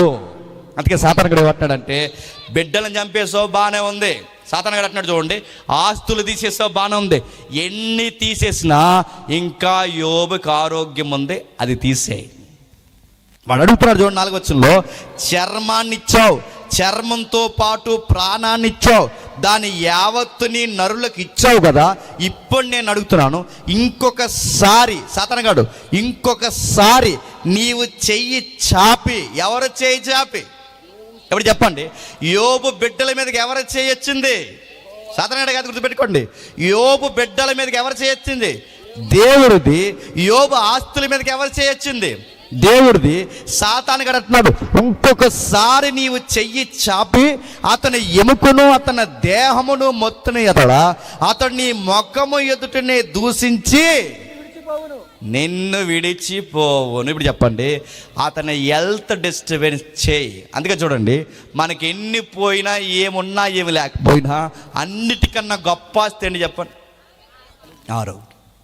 ఆరోగ్యం పోయిందో మానసికంగా కుంగిపోతాం. మీరు కావాలంటే చూడండి, ఎప్పుడన్నా డాక్టర్ గారి దగ్గరికి వెళ్ళినప్పుడు ఆ డాక్టర్ గారు మనతో మాట్లాడుతూ ఒకడు వచ్చావా, ఎవరినైనా తీసుకొచ్చావా అన్నాడే అనుకోండి, వెంటనే 2 మోసం చేయకపోతే అక్కడే మనకి హెల్త్ డిస్టర్బెన్స్ అంటే భయం. డాక్టర్ గారు మన ఏపు చూడకుండా రాసేస్తున్నాడు అనుకోండి, సరే ఏంటి సార్ అలా రాస్తున్నాడు, వెయిట్, ఎవరైనా ఉంటే ఫోన్ చేయను, అంతే భయం. జబ్బు వస్తే భయం, బాధ వస్తే భయం. ఆ డాక్టర్ మన వైపు ఎర్రగా చూసి మౌనంగా రాసేస్తే భయం నడుపుతాను. హెల్త్ భయం అంటే ఎంత భయమో. అందుకే కరోనా వచ్చి చనిపోయిన కన్నా కరోనా భయం వల్ల చచ్చిపోయిన వాళ్ళు ఎక్కువ అంట. నేను చాలా దిక్కుని చెప్పిన సూత్రం మీకు చెప్తాను వినండి. లాస్ట్ ఇయర్ చెప్పాను అనుకుంటే ఒకసారి జ్ఞాపకం చేస్తాను. కరోనా వచ్చిన టైంలో ఎంత భయపెట్టేశారండి, ఎంత భయపెట్టారంటే, ర్యాబీస్ వ్యాధి వస్తే ఎలా ఉంటుందో ఆ లక్షణాలు ఉన్నట్టు చూపించారు. నిజానికి ఆ లక్షణాలు లేవు కరోనాకి, కానీ న్యూస్ మీడియా ఏం చేసిందంటే అలాంటి లక్షణాలు ఉన్నట్టు చూపించాయి. జనాలు భయపడిపోయారు, గజగజ వణికిపోయారు, భయానికే సగం మంది చచ్చిపోయారు. ఆ న్యూస్ రీడర్లకు పని ఏమి లేదు, వాళ్ళ పైన కూర్చుని నిలబడి మాట్లాడుతుంటారు. వాళ్ళు ఏం చెప్తారంటే, వాళ్ళు మాట్లాడుతున్నప్పుడు ఇలా అంటారు, ఇదిగో కరోనా లక్షణాలు ఎలా ఉంటాయంటే, కరోనా వచ్చినప్పుడు కుడిముక్కు మూసుకుపోతుంటుంది, దానిగా మన టీవీ ముందు కూర్చుని రాత్రి నుంచి అలాగే ఉంది అనుకో. కరోనా వచ్చినప్పుడు ఎలా ఉంటుందంటే, కొంచెం కడుపు రాత్రి నుంచి గ్యాస్ ఎక్కువైపోయింది, భయంతో చచ్చిపోయారండి చాలామంది. నేను ఇంకా అడుగుతాను చెప్పండి, కరోనా లక్షణాలకి భయపడిపోయారు. ఇంకా విషయం చెప్పినా, ఆ టైంలో కరోనా వచ్చినప్పుడు పెద్ద వార్త ఏంటంటే, సీఎంలు, పిఎంలు, మంత్రులు, ఎంపీలు అందరూ కలిసి అందరూ సొక్కాలు ఇప్పి టీకాలు వేయించుకుని అన్నారట, కరోనాని జయించాలంటే అందరూ టీకాలు వేయించుకోండి, బతికేస్తారన్నారు. అందరూ ఏం చేశారు, తీశారు, ఫస్ట్ డోస్, సెకండ్ డోస్, ఆ డోస్, ఈ డోస్, బూస్టర్ డోస్, డోసుల మీద డోసులు, రికమెండేషన్లు ఏం చేశారు, పంచాయతీలు నిలబడి అందరు లైన్లు వెళ్తుంటే మోతుబర్లు అందరూ వెనకాల గుమ్మ నుంచి వెళ్ళి మొత్తం అన్ని కరోనా డోసులు వేసారు. ఫస్ట్ డోస్, సెకండ్ డోస్, ఆ డోస్, ఈ డోస్ వేసాక సాగుకోరు చల్లగా చెప్పారు, ఏమని, డోసులు వేయించుకున్నందుకే చచ్చిపోతున్నారంట. నా మాటలు అర్థమవుతున్నాయా? ముందేమో చెప్పండి ఎదుగుపోతే చచ్చిపోతున్నారు, ఇప్పుడు మనిషికి ఆరోగ్యం అంటే అంత భయం. గుర్తుపెట్టుకోండి, మనసుకు ఏదన్నా అవుతుందంటే భయం. అందుకే శరీరాన్ని కొట్టు, మాంసాన్ని కొట్టు, ప్రాణాన్ని కొట్టు. అలా ఎప్పుడైతే తన హెల్త్ని డిస్టర్బెన్స్ చేస్తావో, దేవా ఇంకొకసారి నీ కుమారుడైన యోబు మీదకి నీ చెయ్యి చాపితే నీ ముఖం ఎదుటనే నిన్ను దూషిస్తాడు. లేరు ఎలాంటి మనుషులు చెప్పండి? లింగలింగమని డిఎస్సిలో ఒక మార్క్ రాకపోతే చర్చి మానేసిన విద్యార్థులు లేరు. అనుకున్నది జరగకపోతే ఇంక నేను చర్చికి రానని దేవుడి మీద కోపగించే భక్తులు లేరు. చెప్పండి. వాళ్ళు అనుకున్న ఆస్తులు అప్పులు తీరకపోతే ఇంక ఈ దేవుడు మాకెందుకని దేవుడినే దూషించే వాళ్ళు లేరు. అంటే కలిసి వస్తే దేవుడిని పొగుడుతారు, వాళ్ళు ఎంత అడిగినా జరగకపోతే దేవుడిని తిడతారు. దేవుణ్ణి దూషించే వాళ్ళు ఉన్నారు. వాళ్ళని బాగా వినండి, వాళ్ళ ఇంట్లో ఎవరైనా ఇష్టమైన వాళ్ళు చనిపోతే దేవుడు లేడు, దయ్యం లేదని నాస్తికులుగా మారిపోయిన వాళ్ళు లేరు. నేను అడుగుతున్నాను, బాగా భక్తిని గడించి, బాగా పాటలు పాడి, బాగా సేవలో తిరిగి, అంతా తిరుగుతున్న వాడి ఇంట్లో కానీ వాడి జీవితంలో కానీ ఏదన్నా హెల్త్ ప్రాబ్లం వస్తే ఇన్ని చేసినా దేవుడు మమ్మల్ని పట్టించుకోలేదంటని దేవుడి మీద గుసగుసలు మాట్లాడే వాళ్ళు లేరు, ఉన్నారు. యోబు కూడా అలాగే మాట్లాడతాడని భవిష్యత్తు ఎరగని ఈ సాతానుగాడు దేవుడికే సలహా ఇస్తాడు. ఏమనంటే, ఒక్కసారి ఆరోగ్యం తీసే, నీ కుమారుని తిట్టకపోతే చూడన్నాడు. తీసేశాడు. ఏమవుతుంది? యోబుని ఎప్పుడైతే ఆరోగ్యం పోయిందో 8వ వచనం ఏదో జరుగుతుంది చూడండి. అతడు ఒళ్ళు గోక్కుండటకై చిల్లా పెంకి తీసుకొని బూడిదలో కూర్చుండకంటే ఆయనకి శరీర సంబంధమైన ఏ ఇబ్బందులు వచ్చాయి, ఆయన గోకుతుంటే తన భార్య చెందట. అతని భార్య వచ్చి, నువ్వు ఇంకను యథార్థతను వదలకుందావా? దేవుణ్ణి దూషించి మరణము కమ్ము, దేవుణ్ణి దూషించి మరణం కమ్ము. ఇప్పుడు ప్రశ్న అడుగుతుంది, చెప్పండి, ఎవరిని దూషించాలట? నేను అడుగుతున్నాను, దేవుడిని ఎందుకు దూషించాలి? నిజానికి ఈ కాన్సెప్ట్లో ఎవరిని దూషించాలనుకుంటాం? సాతానుగాడి పని అనుకుంటాం. కానీ దేవుణ్ణి దూషించినట్టు దాని అర్థం ఏంటి చెప్పండి? యోబు భార్యకు కూడా తెలుసు. ఏమని చెప్పండి? ఇదంతా దేవుని పని అని. బాగా వినాలి. యోబుకి తెలుసు, సాతానుగాడికి తెలుసు, యోబు భార్యకి తెలుసు. అంటే పచ్చని తన జీవితం అరణ్యంగా మారిపోవడానికి కారణం ఎవరు చెప్పండి? దేవుడే. సాతానుగాడు ఒక బావు మాత్రమే. ఆడి మిస్టేక్స్ లేవని అంటలేదు, కానీ దేవుడు పర్మిషన్ లేకుండా ఆడి మిస్టేక్ కూడా ఇక్కడ చెయ్యలేడు, ఈ కాంటెక్స్ట్లో చెయ్యలేడు. వాడు ఎలాంటి విధి విధానాలు చేయలేడు. అప్పుడు ఆవిడ వచ్చి అంటుంది, దేవుడిని దూషించి నీ యథార్థత వదిలి చచ్చిపో. నిజానికి చాలామంది యోబు భార్య చెడ్డదంటారు, కానీ కొన్ని వ్యాఖ్యానాలు ఏముందంటే యోబు భార్య మంచిదే. ఎందుకు చెప్పినా, ఆవిడ ఎందుకు మంచిదంటే, తన భర్త కళ్ళ ముందు బిడ్డలను పోగొట్టుకుని, ఆస్తులు పోగొట్టుకుని, అంత ఉన్నతంగా బ్రతుకుతున్న తన భర్త ఇప్పుడు బూడిదలో కూర్చుని ఇలా సిల్లా పెంకులతో గోక్కోడు ఒక భార్యగా చూడలేకపోయింది, తట్టుకోలేకపోయింది. ఇంకా యథార్థత, ఇంకా దేవుడిని అంటున్నావు, నా కళ్ళ ముందు ఇంత బాధపడే కన్నా నువ్వు చనిపోతేనే బాగుంటుంది అని అనుకుంటున్నానయ్యా, నేను చూడలేకపోతున్నాను. ఏ భార్య అన్న అంతే గుర్తుపెట్టుకోండి. జర్జాగా బ్రతికిన భర్త తన కళ్ళ ముందు ఒకేసారి అలా కుదేలైపోయాడు అనుకోండి, ఏ భార్య అయినా తట్టుకోగలదా? యోబు భార్య కూడా సహజంగా మాట్లాడుతుంది, అయ్యా నేను చెప్తున్నాను, నా సలహా పాటించు, దేవుడిని దూషించంటే అందుకు అతడు మూర్ఖురాలు మాట్లాడినట్టు మాట్లాడకు. మనం దేవుని మేలును అనుభవించటమా, కీడిని మనం అనుభవించడం తగదని యోబు మాట్లాడాడు. తర్వాత సైలెంట్ అయిపోయాడు. సుమారు సైలెంట్ అయిపోయిన ఆయన వారం రోజులు కూర్చుండిపోయాడు. బూడిదలో కూర్చున్నాడు. బాగా వినండి, బూడిదలో కూర్చున్నాడు. ఆ బూడిదలో కూర్చున్న ఆయన తాను వాదార్చుకుంటకు, దొక్కించుటకు ఆయన ఆకాశం వైపు ఎత్తి బూడిద జల్లుకుంటూ ఆయన శరీరాన్ని ఆ పెంకులతో గోకుతూ ఆయన చాలా బాధపడుతున్నప్పుడు ఆయన క్లోజ్ ఫ్రెండ్స్ 3 ఉన్నారట. ఎవరికి? యోబు గారు. జాగ్రత్తగా వినాలి. 38వ అధ్యాయం అంటే ఏంటో మనకు అర్థం కావాలి అంటే అసలు ముందే ఏం జరిగిందో మనకు తెలియాలి. ఎప్పుడైతే ఆ 3 స్నేహితులు వచ్చారు, 3 స్నేహితులు వచ్చి ఏం చేస్తున్నారు? 10వ వచనంలో, తేమానీయుడైన ఎలీఫెజు, సుహీయుడైన బిల్దాదు అని చెబుతూ 12వ వచనంలో, వారు వచ్చి దూరం నిలబడి కన్నులెత్తి చూసినప్పుడు యోబుని పోల్చలేక తమ వస్త్రములు చింపుకొని ఆకాశం తట్టు తల మీద ధూళి చల్లుకొని ఎలిగెత్తి ఏడ్చి అతని బాధ అత్యధికంగా ఉండినని గ్రహించి ఎవరునో అతనితో ఒక్క మాటను పలకక రేయింబగళ్ళు 7 దినములు అతనితో కూడా నేల మీద కూర్చుండారు. ఇప్పుడు బాగోనండి, ఆయన క్లోజ్ ఫ్రెండ్స్ వచ్చారట. ఆ 3 స్నేహితులు వచ్చి మొదట చేసిన మంచి పని అని చెప్పిన, ఒక్క మాట మాట్లాడకుండా ఆయనతో పాటు కూడా కూర్చొని ఏడ్చారట. ఇప్పుడు బాగా వినండి, వాదార్పు ఇవ్వడం అంటే చెప్పిన, పోనీలేరా జరిగింది ఏదో జరిగిందని కాదు. కొన్నిసార్లు వాదార్పు ఏంటంటే, ఏడ్చే వాళ్ళతో మనం కూడా కలిసి ఏడిస్తే వాళ్ళకి వాదార్పు ఉంటుంది. ఎందుకంటే మన బాధ వాళ్ళకు కూడా అలాగే ఫీల్ అవుతున్నారు, నా బాధ నేను ఒక్కడనే కాదు వీళ్ళు కూడా పడుతున్నారు, ఒక ధైర్యం వాళ్ళకు ఉంటుంది. అందుకే ఆ ప్రాక్టీస్లో వాళ్ళు బాగానే నిలబడ్డారు. యోబుతో పాటు ఏడ్చారు. యోబు బూడిద జల్లుకుంటే ఇలా జల్లుకున్నారు, వీళ్ళు గోనిపట్ట చింపుకున్నారు, ఆకాశం వైపు చేతులు ఎత్తారు, వర్ణించలేకపోయారు. 7 దినాలు ఏడ్చాడు. ఆ ఏడుస్తూ 7 దినాలు కూర్చున్న తర్వాత యోబు మెల్లగా మాట్లాడుతున్నాడు. ఆ యోబు మెల్లగా మాట్లాడుతూ ఏమంటున్నాడంటే, ఆ 3వ అధ్యాయం కొన్ని వచనాలు చదివిన త్వరగా ఈ సందర్భం ముగిస్తాను. యోబు మాట్లాడుతూ, నా తల్లి గర్భధారం మూయినందుకు, నా నేత్రములు అది బాధను మరుగు చేయనందుకును, నేను పుట్టిన దినము లేకపోవును గాక, అసలు నాకు బర్త్డే లేకపోతే బాగుండు. ఈ అధ్యాయంలో ఉన్న మాట తెలుసా, నేను వెలుగును చూడకపోతే బాగుండు, అంధకారం నా జీవితంలో లేకపోతే బాగుండు, నా జీవితంలో పగల కమ్మకపోతే బాగుండు, అగాధం రాత్రి నా జీవితాన్ని పట్టుకుంటే బాగుండు, మాంసాలు అంటే నెలలు రోజులు నేను చూడకపోతే బాగుండు, రాత్రి నా జీవితంలో లేకపోతే బాగుండు, అంధకారం నా జీవితంలో కలిగితే బాగుండు.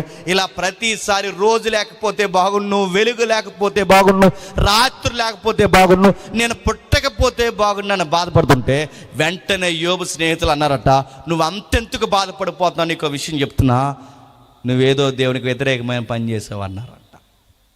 బాగా వినండి, కొంతమంది స్నేహితులు ఉంటారు, వాళ్ళు మనం చాలా క్లోజ్ అనుకుంటాం, కానీ మన ముందు ఒకలా మాట్లాడతారు, వెనక ఒకలా మాట్లాడతారు. చాలా నెటోరియస్ యాటిట్యూడ్ కలిగిన వాళ్ళు గుర్తుపెట్టుకోండి.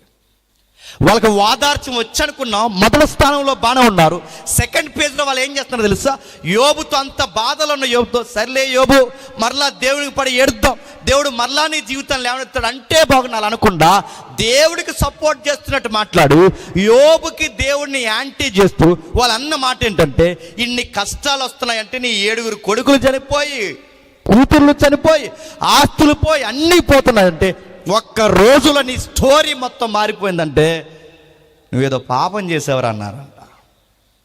బాధల నుండి మనం ఏడుస్తుంటే ఇలా బయటకు వచ్చిన మన చుట్టాల పట్టాల మన స్నేహితులు మన మీద మాట్లాడి చెప్పినా మనం ఏదో పాపం చేసామంటారు.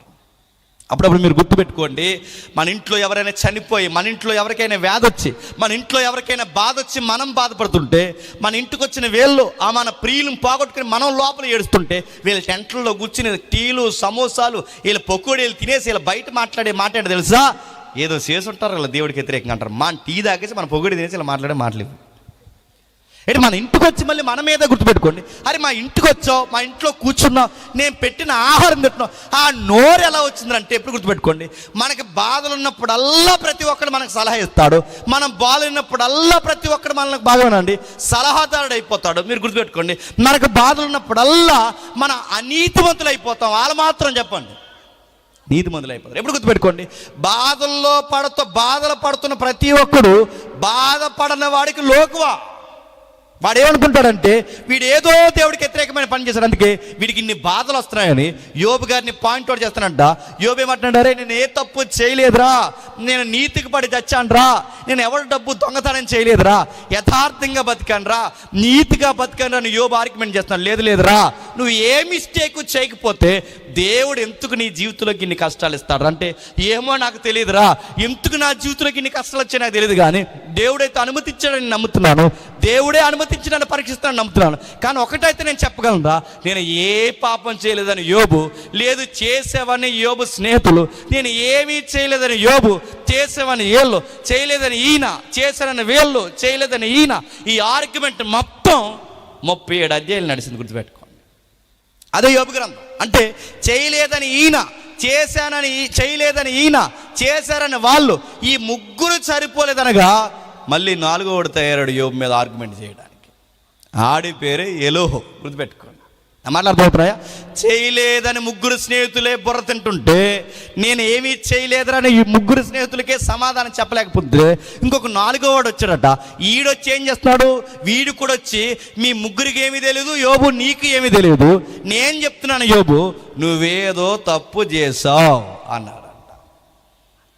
ఆ టైంలో యోబు బాధల్లో కూరుకుపోయి దుఃఖంలో కూరుకుపోయి వీళ్ళతో వాదించలేక దేవుని సమాధానం కొరకు ఆకాశం వైపు చేతులెత్తి బూడిద జలుకుని ఏడుస్తూ, దేవా నా జీవితం ఎంత ప్రశ్నార్థకం అయిపోయింది ఏంటయ్యా, నా బిడ్డలు చనిపోవడం ఏంటి, నా దాసులు చనిపోవడం ఏంటి, నా స్నేహితులే ఈ బాధల్లో నన్ను పొడి చేయడం ఏంటి, నన్ను మరింత చచ్చిన నన్ను ఇంకా చంపే ఈ మాటలేంటి, నా దృష్టిలో వీళ్ళు నిన్ను విలన్న చేస్తున్నారు, నా దృష్టిలో వీళ్ళు నన్ను వ్యతిరేకంగా మాట్లాడుతున్నారు, నేనే నీకు నచ్చలేదన్నట్టు మాట్లాడుతున్నారు, నాకు ఏం అర్థం కావట్లేదని ఇన్ని ప్రశ్నలతో దుఃఖంతో మౌనమైపోయి మాట్లాడలేక ఏడుస్తూ ఏడుస్తూ మూలుగుతున్న యోబును వాదార్చడానికి 38వ అధ్యాయంలో వచ్చాడు. ఎవరు? దేవుడు. వచ్చినోడు ఏమైనా వాదాడుతున్నాడు చూడండి, త్వరగా ముగిద్దాం. 38వ అధ్యాయం మొదటి వచనం. అప్పుడు యెహోవా సుడిగాలి నుండి యోబునకు ఎలాగూ ప్రత్యుత్తరం ఇచ్చిన. ఎక్కడి నుండి? బాగుండండి, ఎక్కడి నుండి? గట్టి చెప్పండి, ఎక్కడి నుండి? నేను అడుగుతున్నాను, యోబుకి సుడిగాలి నుంచి ప్రత్యుత్తరం ఇవ్వడం అనేది సరి అయిన సందర్భమా? కాదు అనిపిస్తుంది మనకి. ఎందుకు చెప్పినా, సుడిగాలిలో నుంచి ఏలియాతో మాట్లాడితే పర్లేదు, సుడిగాలిలో నుంచి మోసేతో ఆ పర్వతం మీద మాట్లాడితే పర్లేదు, సుడిగాలిలోంచి ప్రవక్తలతో మాట్లాడితే పర్లేదు, కానీ సుడిగాలిలో నుంచి ఎవరితో మాట్లాడకూడదో తెలుసా? యోబుతో మాట్లాడకూడదు. ఎందుకంటే ఆ సుడిగాలి చూసినప్పుడల్లా యోబుకి ఏం గుర్తొస్తుంది చెప్పండి? తన పిల్లలు గుర్తొస్తారు. ఆ సుడిగాలే తన 7 కొడుకుల్ని చంపేసింది, ఆ సుడిగాలే తన వయసుకు వచ్చిన 3 కూతుర్ని చంపేసింది, ఆ సుడిగాలే తన అన్న కుటుంబాన్ని చంపేసింది, ఆ సుడిగాలే యోబుని దిక్కులేని వాడిని చేసింది. ఇప్పుడు అదే సుడిగాల్లోంచి ఎవరు మాట్లాడుతున్నాడంట? ఇప్పుడు యోబుని వాదార్చడానికి వచ్చాడా, యోబుని మరింత ఏడిపించడానికి దేవుడు వచ్చాడా? ఈ రాత్రి దేవుడు ఏంటో మీకు అర్థం అవుతున్నాడా? ఈయన ఉల్లిపాయలు కొనే దేవుడు కాదు. ఈ దేవుడు ఏంటో మీకు అర్థమవుతుందంటే, మనకి ఏదైతే నచ్చదో, మనకి ఏదైతే గిట్టదో, మనం ఏదైతే తట్టుకోలేమో, మనం ఏదైతే భరించలేమో, అందులో నుంచే దేవుడు ఇంకా నిన్ను చావంచు వరకు పరీక్షిస్తాడు. అదే విశ్వాస జీవితం అంటే. నేను జాన్ పాల్ బ్రదర్కే కాదు, ఆయన చుట్టూ ఉన్న బ్రదర్స్ అందరికీ నేను సలహా ఇస్తున్నాను. విశ్వాసపు మాట ఒకటి జ్ఞాపకం చేస్తున్నాను. గతించిన కాలంలో తన కుమార్తె అధికమైన తీవ్రమైన తనకేదో తీరని బాధ, వయసుకు మించిన బాధలు హాస్పిటల్లో జాయిన్ అయితే చంటి పిల్లడు ఏడుస్తున్నట్టు ఏడుతున్నాడు. ఎందుకు? కూతురి మీద ఉన్న ప్రేమ. నేను అడుగుతున్నాను, మీ కూతురే కాదు, నా కూతురే కాదు, ఎవరికైనా, ఎవరింట్లో అయినా, ఎవరింట్లో అయినా ఏదన్నా జరుగుతుందని గుర్తుపెట్టుకోండి. పంటి బిగువన బాధన దాసి ఎంత దుఃఖం ఉన్నా గుండెల్లో పెట్టి, దేవా ప్రస్తుతం ఎందుకు ఎలా జరుగుతుందో నాకు తెలియదు, కానీ నా వెనకాల ఒకదాని వెనకాల ఒకటి నా ఆరోగ్యం పోతుంది, నాకు అనారోగ్యం తోడవుతుంది, నా కుటుంబంలో సమస్యలు పెరిగిపోతున్నాయి, ప్రస్తుతానికి ఏం జరుగుతుందో నాకు తెలియదు, కానీ ఒక్కటైతే నాకు అర్థమైంది, ఇప్పుడు నా ప్రశ్నలకు నా దగ్గర సమాధానం లేదు, కానీ నువ్వు ఎంతైనాను నమ్మదగిన వాడవనే మాట నీ నోట రావాలని ఆ దేవుడు ఎదురు చూస్తాడు. బాగుంటే ఒకలాగా, బాగోకపోతే ఒకలాగా కాదు. బాగున్నా బాగోకపోయినా, దేవా నీ నీతికి పడి నీ కోసం నేను చస్తానని నాణ్యమైన విత్తనాలు ఆయనకి కావాలి. యోబు నాణ్యంగానే ఉన్నాడు, కానీ యోబులో ఒక పల్చని పొర దేవునికి గిట్టడం లేదు. అందుకే యోబు ఏ సుడిగాలిని చూస్తే ఆయన మరింత దుఃఖపడతాడు, ఏ సుడిగాలుంటే ఆయన మరింత బాధల్లో గురైపోతాడు, ఏ సుడిగాలిని చూస్తే తన కొడుకులు కూతురు గుర్తొస్తాడు, ఆ సుడిగాల్లో నుంచి వచ్చిన. అంతే గుర్తుపెట్టుకోండి, బాధలు ఉంటాయి అంటే అలాగే ఉంటాయి. మీకు నచ్చకపోయిన ఈ మాట మరొకసారి వినండి. ఎప్పుడో ప్రార్థనలో, దేవా మా బాధలు తీసే ప్రభువా, మా ఇబ్బందులు తీసే ప్రభువా అని చేస్తే ఈ దేవుడు నీకు అర్థం కాలేదు. బాధలు ఉంటాయి, నువ్వు తీయమంటే తీయడు, నువ్వు బల్లగొట్టినా తీయడు. కొంతమంది బల్ల కొట్టి మరీ చేస్తారు ప్రార్థన, మీరు చూసారా? ఇలా కొడతారు బల్లగొట్టి. ఇదిగో నజరేయుడైన యేసు నామమున ఈ వ్యాధి పోవును కాకంటే పోదు, గుర్తుపెట్టుకో. ఇలా బల్లగొట్టంటారు, ఇలా కొట్టి ప్రభువా యేసు నామమున ఈ అప్పు పోవును కాక, బాధ ఇంకా ఎక్కువైపోద్ది ఏమనుకుంటున్నావు. డిమాండ్ చేయకు దేవుడిని అడుగుతున్నాను. నువ్వు బల్ల కొడుతున్నావు, దేనికి కొడుతున్నావు? ఇలా బల్ల కొడు ప్రభా, కష్టం వచ్చినా కన్నీరు వచ్చినా నీ నీతికి పడిచేస్తాను, అప్పుడు కొట్టు బల్ల. నీ విశ్వాసం అర్థవంతంగా ఉంటుంది. తోవును గాక తీయను గాక, గాక గాకేంటి? గాక కాదు, ఇంకా ఉంటుంది. నీకు మాట చెప్పనా, శ్రమలు తీ అంటే తీయడు. యోబు జీవితంలో సుడిగాలి తీయడు, ఇబ్బందులు తీయడు. ఈ దేవుడితో వచ్చింది చెప్పిన, నువ్వు ఎక్కడ ఓడిపోతున్నావో, ఎక్కడ ఇబ్బంది పడుతున్నావో అక్కడే నిలబడమంటాడు. ఆ నిలబడి అటు ఇటు చూడక నేరుగా నా వైపు చూడంటాడు. శ్రమలను తీయడు నడుతున్నాను, శ్రమలను తీయడు, శ్రమలను జయించే శక్తినిస్తాడు. ఇరుకులు తీయడు, ఇరుకులలోనే విశాలత అనుగ్రహిస్తాడు. శ్రమలను తీయడు, శ్రమలు ఉంచుతాడు. ఇరుకులు తీయడు, ఇరుకుల్లోనే ఉంటాడు. ఆ ఇరుకులలోనే విశాలత అనుగ్రహిస్తాడు. ఈ టైంలో నువ్వు ప్రార్థన చేసి తీసే ప్రభావ బల్ల కొడుతున్నాడు, బల్ల కొడితే నీ నడ్డి మీద దంతాడు ఏమనుకుంటున్నావు? కొన్నిసార్లు నడుతున్నాను. ఎప్పుడు ఈ మధ్యకాలం చెప్పిన మాట మీకు జ్ఞాపకం చేస్తున్నాను వినండి. ఎవరైనా కలెక్టర్ దగ్గరికి వెళ్ళి ఆ కలెక్టర్ ముందు ఒక లెటర్ పెట్టి, ఆ లెటర్ పెట్టిన తర్వాత నువ్వు ఇలా బల్లగొట్టి, ఏదో నీకు తగాదా, సెంటు నేల కోసం ఏదో తగాదా ఉంటే ఇలా బల్లగొట్టి, ఆ కలెక్టర్ ముందుగో నా లెటర్ పెట్టాను, నా సెంటు కూడా ఉంది, ఆడికి నాకు సరిహద్దు కూడా ఉంది, ఈ లెటర్ పెడుతున్నాను, కలెక్టర్ నువ్వు తీసేని బల్ల కొడితే ఆ కలెక్టర్ నేను ఏమంటాడు చెప్పు? లోన్ గుర్చిపెట్టింది ఏదమని అంటారు. గుర్తుపెట్టుకోండి. కలెక్టర్ ముందుకు వచ్చి కలెక్టర్ బల్ల కొడుతూ ఊరుకుంటాడా? నీ స్థానిక SHO పోలీస్ స్టేషన్లో పిఎస్లు ఎవరైతే ఉన్నారో, ఆ SSO స్టేషన్ అధికారి ఎవరైతే ఉన్నారో ఆయన దగ్గర కంప్లైంట్ లెటర్ పెట్టి, ఆ లెటర్ ముందు పెట్టి టేబుల్ మీద SI గారు, CI గారు, ఇదిగో ఈ లెటర్ తీసుకుని నా మీద ఎవరైతే అభియోగం మోపాడో వాడు మీరు అరెస్ట్ చేయండి, మీరు ఈ కంప్లైంట్ తీసుకుందరు గాక అని ఇలా బల్ల కొడితే SI గారు ఏమంటారు చెప్పండి? 4 రోజులు లోన్ గుర్చిపెట్టింది ఏదమని అంటారు. గుర్తుపెట్టుకో. ఒక SI అయితే మాట్లాడుతున్నప్పుడు బల్ల కొడితే ముందు నిన్ను కొడతారు. ఒక కలెక్టర్తో మాట్లాడుతున్నాడు బల్ల కొడితే ముందు నిన్ను తన్నుతారు. ఒక SI కలెక్టర్తో మాట్లాడుతున్న ఒళ్ళు దగ్గర పెట్టుకోమంటే వీళ్ళందరికన్నా గొప్ప అధికారి ఎవరు చెప్పండి? దేవుడు. ఆయనతో నీ డిమాండ్ ప్రార్థనలు ఏంటి? నువ్వు ఎలా డిమాండ్ చేస్తున్నావు? నేను అడుగుతున్నాను, ఎలా డిమాండ్ చేస్తున్నావు? తీయును గాక తీయడు, ఇరుకులు ఉంచుతాడు, ఆ ఇరుకుల్లోని విశాలత ఇస్తాడు. శ్రమలు ఉంచుతాడు, శ్రమలను జయించే శక్తినిస్తాడు. యోబు జీవితంలో సుడిగాలి మళ్ళీ చూపిస్తాడు. ఆ సుడిగాల్లో నుంచే యోబుతో దేవుడు మాట్లాడతాడు. అందుకే ఆ సుడిగాల్లోంచి మాట్లాడుతున్నాడు చూడండి. మాట్లాడితే ఏమంటాడు? జ్ఞానము లేని మాటలు చెప్పి ఆలోచన చెరుపుచున్నా వీడెవడో. మళ్ళీ ప్రశ్న, జ్ఞానము లేని మాటలు చెప్పి ఆలోచన జరుపుచున్న వీడెవడో. మళ్ళీ మన ప్రశ్న, ఇంతకీ యోబుకి జ్ఞానము లేని మాటలు చెప్పి ఆలోచన చెరుపుతున్న వీడెవడని ఎవరు గూర్చి దేవుడు అడుగుతున్నాడు? ఇంతకీ ఆడెవడు? నా మాట్లాడుతుందా? ఇంతకీ ఆడెవడు ఎలా మాట్లాడుతున్నది? ఆ యోబు యొక్క జ్ఞానాన్ని, యోబు యొక్క విశ్వాసాన్ని, యోబు దృష్టిలో దేవుణ్ణి విలన్గా చేస్తున్న వీడెవడు ఇంతకీ వీడి జ్ఞానిగా చెప్పుకుని నీకు జ్ఞానం లేని మాటలు చెప్తున్నా వీడెవడని యోబుని అడుగుతున్నాడంటే ఇంతకీ ఆడెవడో ఒక్కసారి 36వ అధ్యాయం రండి. 36వ అధ్యాయం మీరు ఇంటికి వెళ్ళిన తర్వాత 32వ అధ్యాయం కూడా చదవండి. 36వ అధ్యాయం మొదటి వచనం. మరి ఎలోహు ఇంకా ఇట్లా నేను కొంతసేపు యోబు నన్ను ఓర్చుకొనుము, ఈ సంగతి నీకు తెలియదు, నన్ను ఓర్చుకో. ఇప్పటివరకు నీ స్నేహితులను ఓర్చుకున్నావు, ఇప్పటి నుంచి నన్ను ఓర్చుకో. 32వ అధ్యాయం నుంచి మొదలెట్టాడు ఎవరు? ఎలోహు. నన్ను ఓర్చుకో.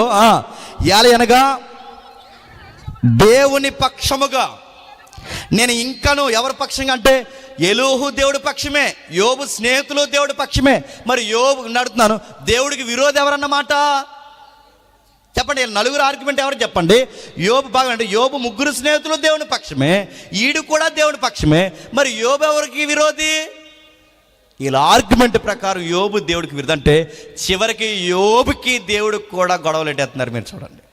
అప్పుడప్పుడు ఎవడైనా మిమ్మల్ని వాదార్చడానికి వస్తే ఇలాంటి పాడు మాటలు మాట్లాడి మిమ్మల్ని డిస్టర్బెన్స్ చేసి ఎవరైనా ఉంటే, ఒరే నీ వాదార్పు నాకు వద్దు, వెళ్ళిపోరని చెప్పండి. అప్పుడు కొంతమంది వస్తారు, గుర్తుపెట్టుకోండి. వాళ్ళ ప్రార్థన చేయరంటే ఆ ప్రార్థన ఏమంటే చెప్పిన, దేవా ఈ బిడ్డ ఏదైనా పాపం చేస్తుంటే అని మమ్మల్ని డిసైడ్ చేస్తావు పాపులని. నేను అడుగుతున్నాను, దేవా ఈ బిడ్డ ఏదన్నా పాపం చేస్తుంటే క్షమించు ప్రభు అని. కానీ ఆ మాటే మనకు భయం వేస్తుంది. ఏమని అంటే దేవుడే నాకు యాంటీ బిడ్డ అని. గుర్తుపెట్టుకోండి, కొంతమందికి వాదార్చం వచ్చినట్టు కనబడతారు, పెద్ద మనుషుల్లా కనబడతారు, కానీ వాళ్ళ ఆధ్యాత్మిక మాటలను కొన్న మాటలు అమాయకులైన విశ్వాసులను మరింత భయంలోనికి నెట్టేస్తాయి.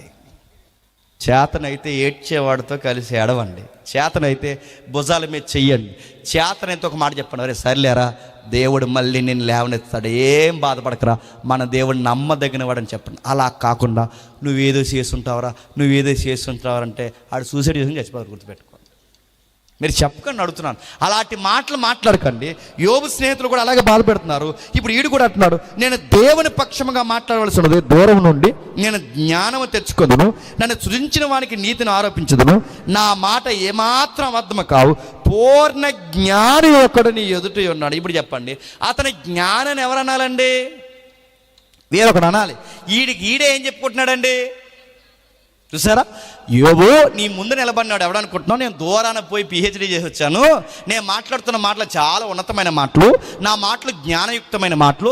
నీతో మాట్లాడుతున్నాడు పిల్లోడు అనుకోకు, నీతో మాట్లాడుతున్నాడు ఎవడంటే ఒక జ్ఞాని మాట్లాడితే ఇది జ్ఞానం అనుకుని ఈ జ్ఞానం లేని మాటలు చెప్పి ఎవరిని చరిస్తున్నాడు చెప్పండి. అందుకే దేవుడు ఎన్నవలే అన్నాడు, జ్ఞానం లేని మాటలు చెప్పి నీ ఆలోచన జరుపుచున్నా వీడెవడు? యోబు, ముగ్గురు స్నేహితులు మాట్లాడితే కృంగిపోతావా? యోబు, ఈడెవడో కొత్త కుర్రగాడు వచ్చి మాట్లాడితే కృంగిపోతావు. యోబు, నీ భార్య ఏదంటే కృంగిపోతావా? యోబు, నేను మళ్ళీ చెప్తున్నాను, యోబు, నీ పిల్లలు చనిపోతే కృంగిపోతావా? యోబు, నీ ఆరోగ్యం పోతే కృంగిపోతావు. యోబు, నేను పుట్టకపోతే బాగుండంటావు. యోబు, దినం చూడకపోతే బాగుండంటావు. యోబు, నీకు చెప్తున్నాను, యోబు లే, పౌరుషం తెచ్చుకొని నీ నడుము బిగించుకొని నేను నీకు ప్రశ్నలు వేయదును, దానిని నాకు తెలియ చెప్పులే. ఇప్పుడు చెప్తున్నాను, యోబుకే కాదు మీ అందరికీ, మనందరికీ చెప్తున్నాను, ఏదన్నా బాధ వస్తే రానివ్వండి. శ్రమ దినమున కుంగామో బైబిల్ చెప్పింది, చేతగానోళ్ళు అవుతాం. భయపడ్డావో భయమే నిన్ను సగం చంపేస్తుంది. రానే అడుగుతాను, జబ్బా రానే, అప్ప రానే, శత్రువా అరనే, వీళ్ళందరూ ఒకటే అవనే నడుతున్నా. ఏదన్నా జరగనే నడుతున్నా, రాజకీయ నాయకుడు ఏదన్నా అవనే, ఈ ప్రభుత్వాల మీద ఏదన్నా జరగనే, అధికారుల రానే, ఏదేమైనా గుర్తుపెట్టుకోండి, ఏదున్నా చేస్తాం, లేకపోయినా చేస్తాం. ఈ మధ్యలో భయపడి సావడం దేనికి? పౌరుషం తెచ్చుకొని లేచి నిలబడి యోబు. యోబుకే కదా నీకు నాకు చెప్తున్నాడు, జబ్బు వస్తే ఎందుకు కృంగుతున్నావు, పిల్లలు చనిపోతే ఎందుకు కృంగుతున్నావు, ఈ నలుగురు కలిసి నీ మీద ఆర్గ్యుమెంట్ చేస్తే ఎందుకు కృంగిపోతున్నావు? పౌరుషం లేదా? లే, నీ నడుము బిగించుకొని నేను అడుగుతున్న ప్రశ్న అటెన్షన్లోకి రా. నీ కొన్ని ప్రశ్నలు వేస్తాను. ఆ ప్రశ్నలు ఏంటంటే ఇక 7 పాపే. ఆ 7 పాపే ప్రశ్నలు ఏంటంటే, భూమి ఎప్పుడు పుట్టిందో చెప్పు, నక్షత్రాలు ఎప్పుడు పుట్టాయో చెప్పు, సముద్రం ఎప్పుడు పుట్టిందో చెప్పు, దానికి సరిహద్దులు ఎప్పుడు వేసానో చెప్పు, వెలుగు ఎప్పుడు పుట్టిందో చెప్పు, అంధకారం ఎప్పుడు పుట్టిందో చెప్పు, వెలుగుకి మూలం ఎప్పుడు పుట్టిందో చెప్పు, ఇంకా అడుగుతున్నాను, గాఢాంధకారం దాని పొత్తుగుట్టతో ఎప్పుడు చుట్టానో చెప్పు, అరుణోదయం ఎప్పుడు వచ్చిందో చెప్పు, ఇవన్నీ ఎప్పుడు వచ్చాయో చెప్పు అంటే యోబు ఏం చెప్తాడు యోబుకి తెలియడానికి? ఇంకా మీకు బాగా అర్థం కావాలంటే, అప్పటికే బూడిదలో కూర్చున్నాడు, అప్పటికే శిలాపెంకులతో గోక్కొట్టున్నాడు, అప్పటికి నలుగురు బురదినేస్తున్నారు, అప్పటికే తన జీవితం పుట్టకపోతే బాగుండి అనుకుంటున్నాడు, తన జన్మదినాన్ని దూషించుకుంటున్నాడు. ఇప్పుడు బాధల్లో ఉన్న యోబు దగ్గరికి దేవుడు ఇంకా బాధ పెట్టడానికి దేవుడు సుడిగాల్లో వచ్చి, ఆ సుడిగాల్లో వచ్చిన దేవుడు ఇలా అంటే, బాగుండు, బాధపడక యోబు, ఏం కాదు, మళ్ళీ నీకు నూతన వైభవాన్ని ఇస్తాను, నీకేం బాధపడక అంటే బాగుండు. అలా ఏమనకుండా యోబు దగ్గరికి దేవుడు వచ్చి అన్నాడట, భూమి ఎప్పుడు పుట్టింది చెప్పు అన్నాడు. మీకు అర్థమైందో లేదో ఒక ఉదాహరణ చెప్తానండి. ఎవడింట్లో అన్నా ఎవరో చనిపోయి ఆడు పుట్టుడు దుఃఖంలో ఉంటే ఆడింటికి వెళ్ళి బాధపడకరా, నువ్వు చనిపోతావు, నేను చనిపోతావు, అందరం చనిపోతాం, ఇంట్లో చనిపోయి ఏముందిరా బాధపడక అంటే బాగుంటుంది. అలా అనకుండా ఆడి దగ్గరికి వెళ్ళి భూమి ఎప్పుడు పుట్టిందో చెప్పు అంటే ఏమంటాడు చెప్పండి? ఆడు ఇంకా అలా పైనుంచి కిందకు చూస్తుండగానే నక్షత్రాలు కూడా ఎప్పుడు పుట్టే చెప్పంటే ఆడు ఏమంటాడు చెప్పండి? నక్షత్రాలు ఎప్పుడు పుట్టే, సముద్రం ఎప్పుడు పుట్టింది, ఏడుతున్నోడి దగ్గరికి వెళ్ళి భూమి ఎప్పుడు పుట్టింది, నక్షత్రం పుట్టి ఇలా స్టాండర్డ్ సీక్ అడిగితాడు, ఏమంటాడు చెప్పండి? ఇంకా విషయం చంపిపోతాం, జైలుగా ఉన్నాం.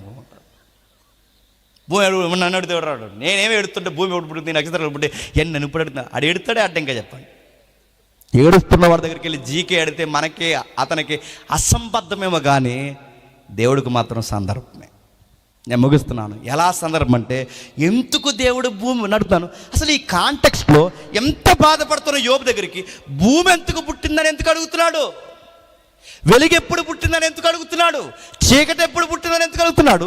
అరుణోదయం ఎందుకు పుట్టిందని ఎందుకు అడుగుతున్నాడంటే, యోబు నోటంట ఈ మాటలు 3వ అధ్యాయంలో వచ్చాయి.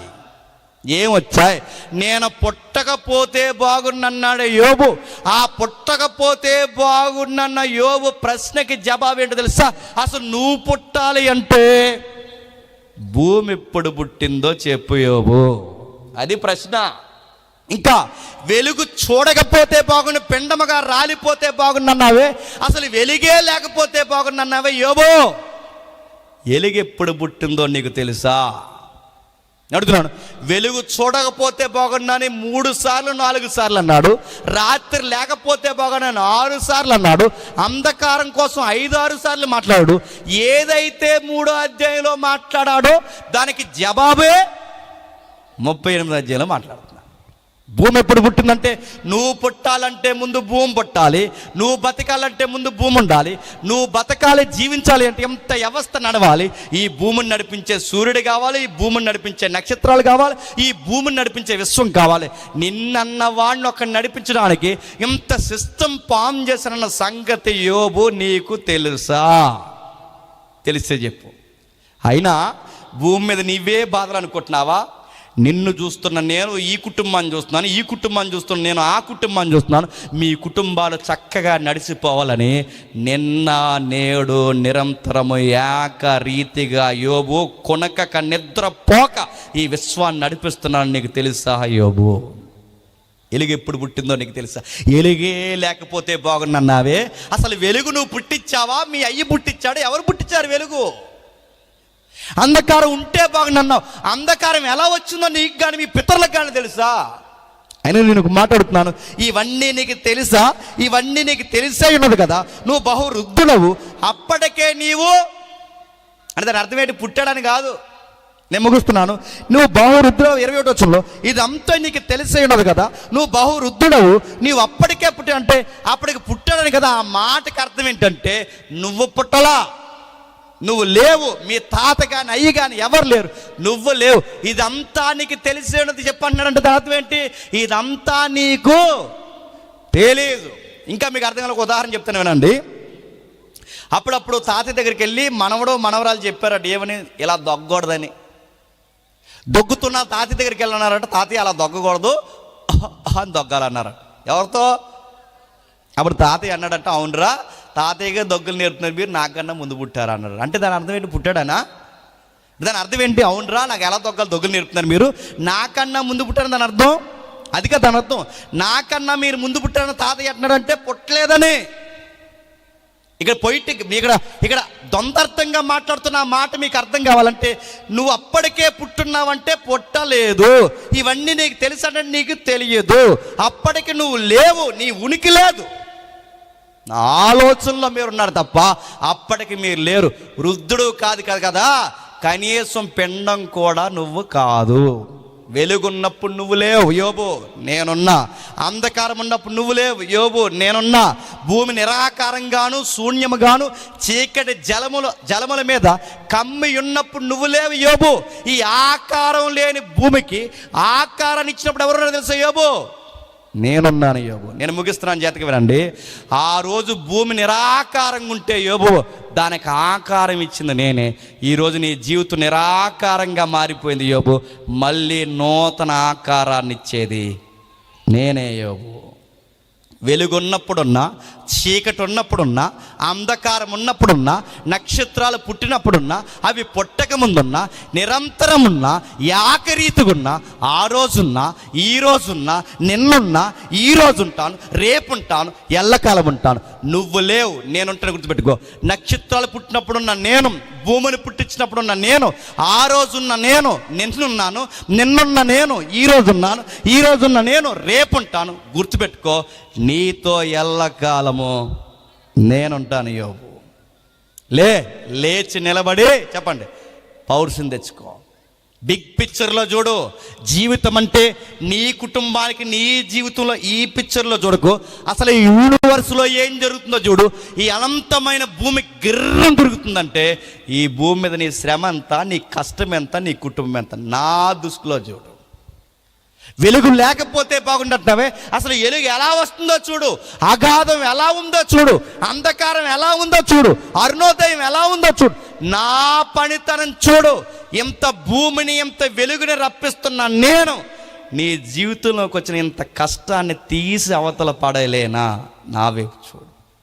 అయినా యోబు, నీలో నాకు నచ్చింది ఏంటంటే, ఈ గ్రంథం కంటెంట్ చెప్తున్నారు, ఇంటికి వెళ్తారు చదవండి. నీలో నాకు నచ్చింది ఏంటంటే, నేను మంచోడిని అనుకుంటున్నావు, అది నాకు నచ్చలేదు. దేవుని దృష్టికి పాపం ఏంటో చెప్పనా? మనం మంచోళం అనుకునే స్వనీతి కూడా పాపమే. యోబులో వ్యభిచారం లేదు, యోబులో దొంగతనం లేదు, యోబులో అబద్ధాలు లేవు, యోబు గారి జీవితంలో నీలాంటి నాలాంటి ఎలాంటి తప్పుడు స్వభావం లేదు. కానీ యోబు గారి జీవితంలో ఏముంది చెప్పనా? తన ఫ్రెండ్స్తో ఆర్గ్యుమెంట్ చేస్తున్నాడు, నేను మంచోడిని. ఎప్పుడు గుర్తుపెట్టుకోండి, మనం తప్పు చేసినా చేయకపోయినా, మంచోళమైనా కాకపోయినా, దేవుని ఎదుట ఎప్పుడు గజ గజ వనకడమే దేవునికి కావాలి.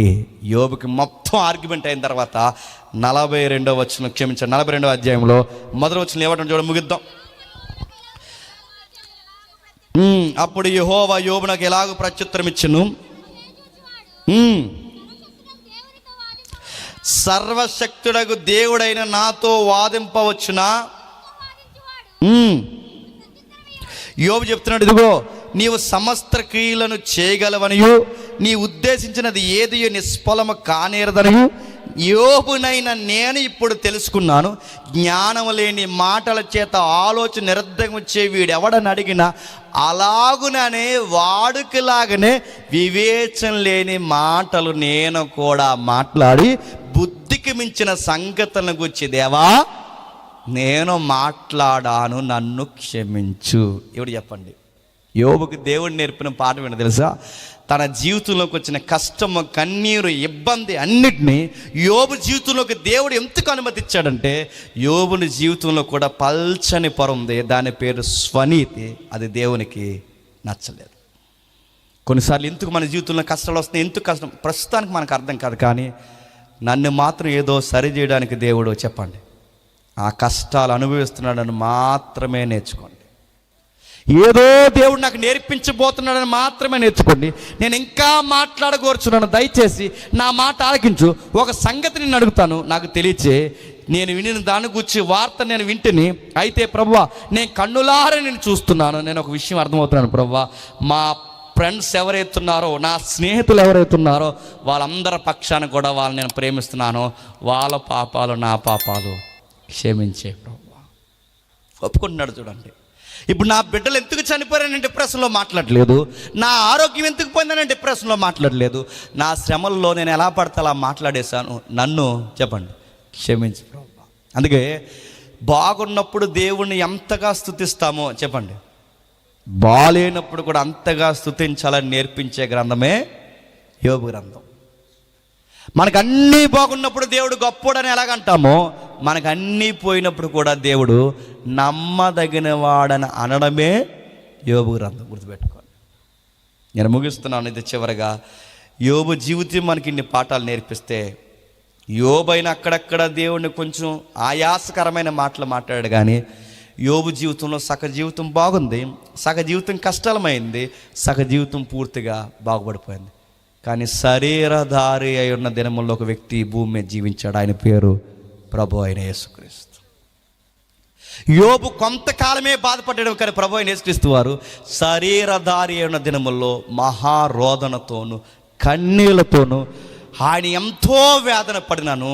తన తండ్రిని ఎక్కడ గుసగుసలు మాట్లాడకుండా, ఎక్కడ తప్పుడు మాటలు మాట్లాడకుండా, ఆ శ్రమల్లోనే మరింత విధేయత చూపిస్తూ ఏం చేశాడు చెప్పండి?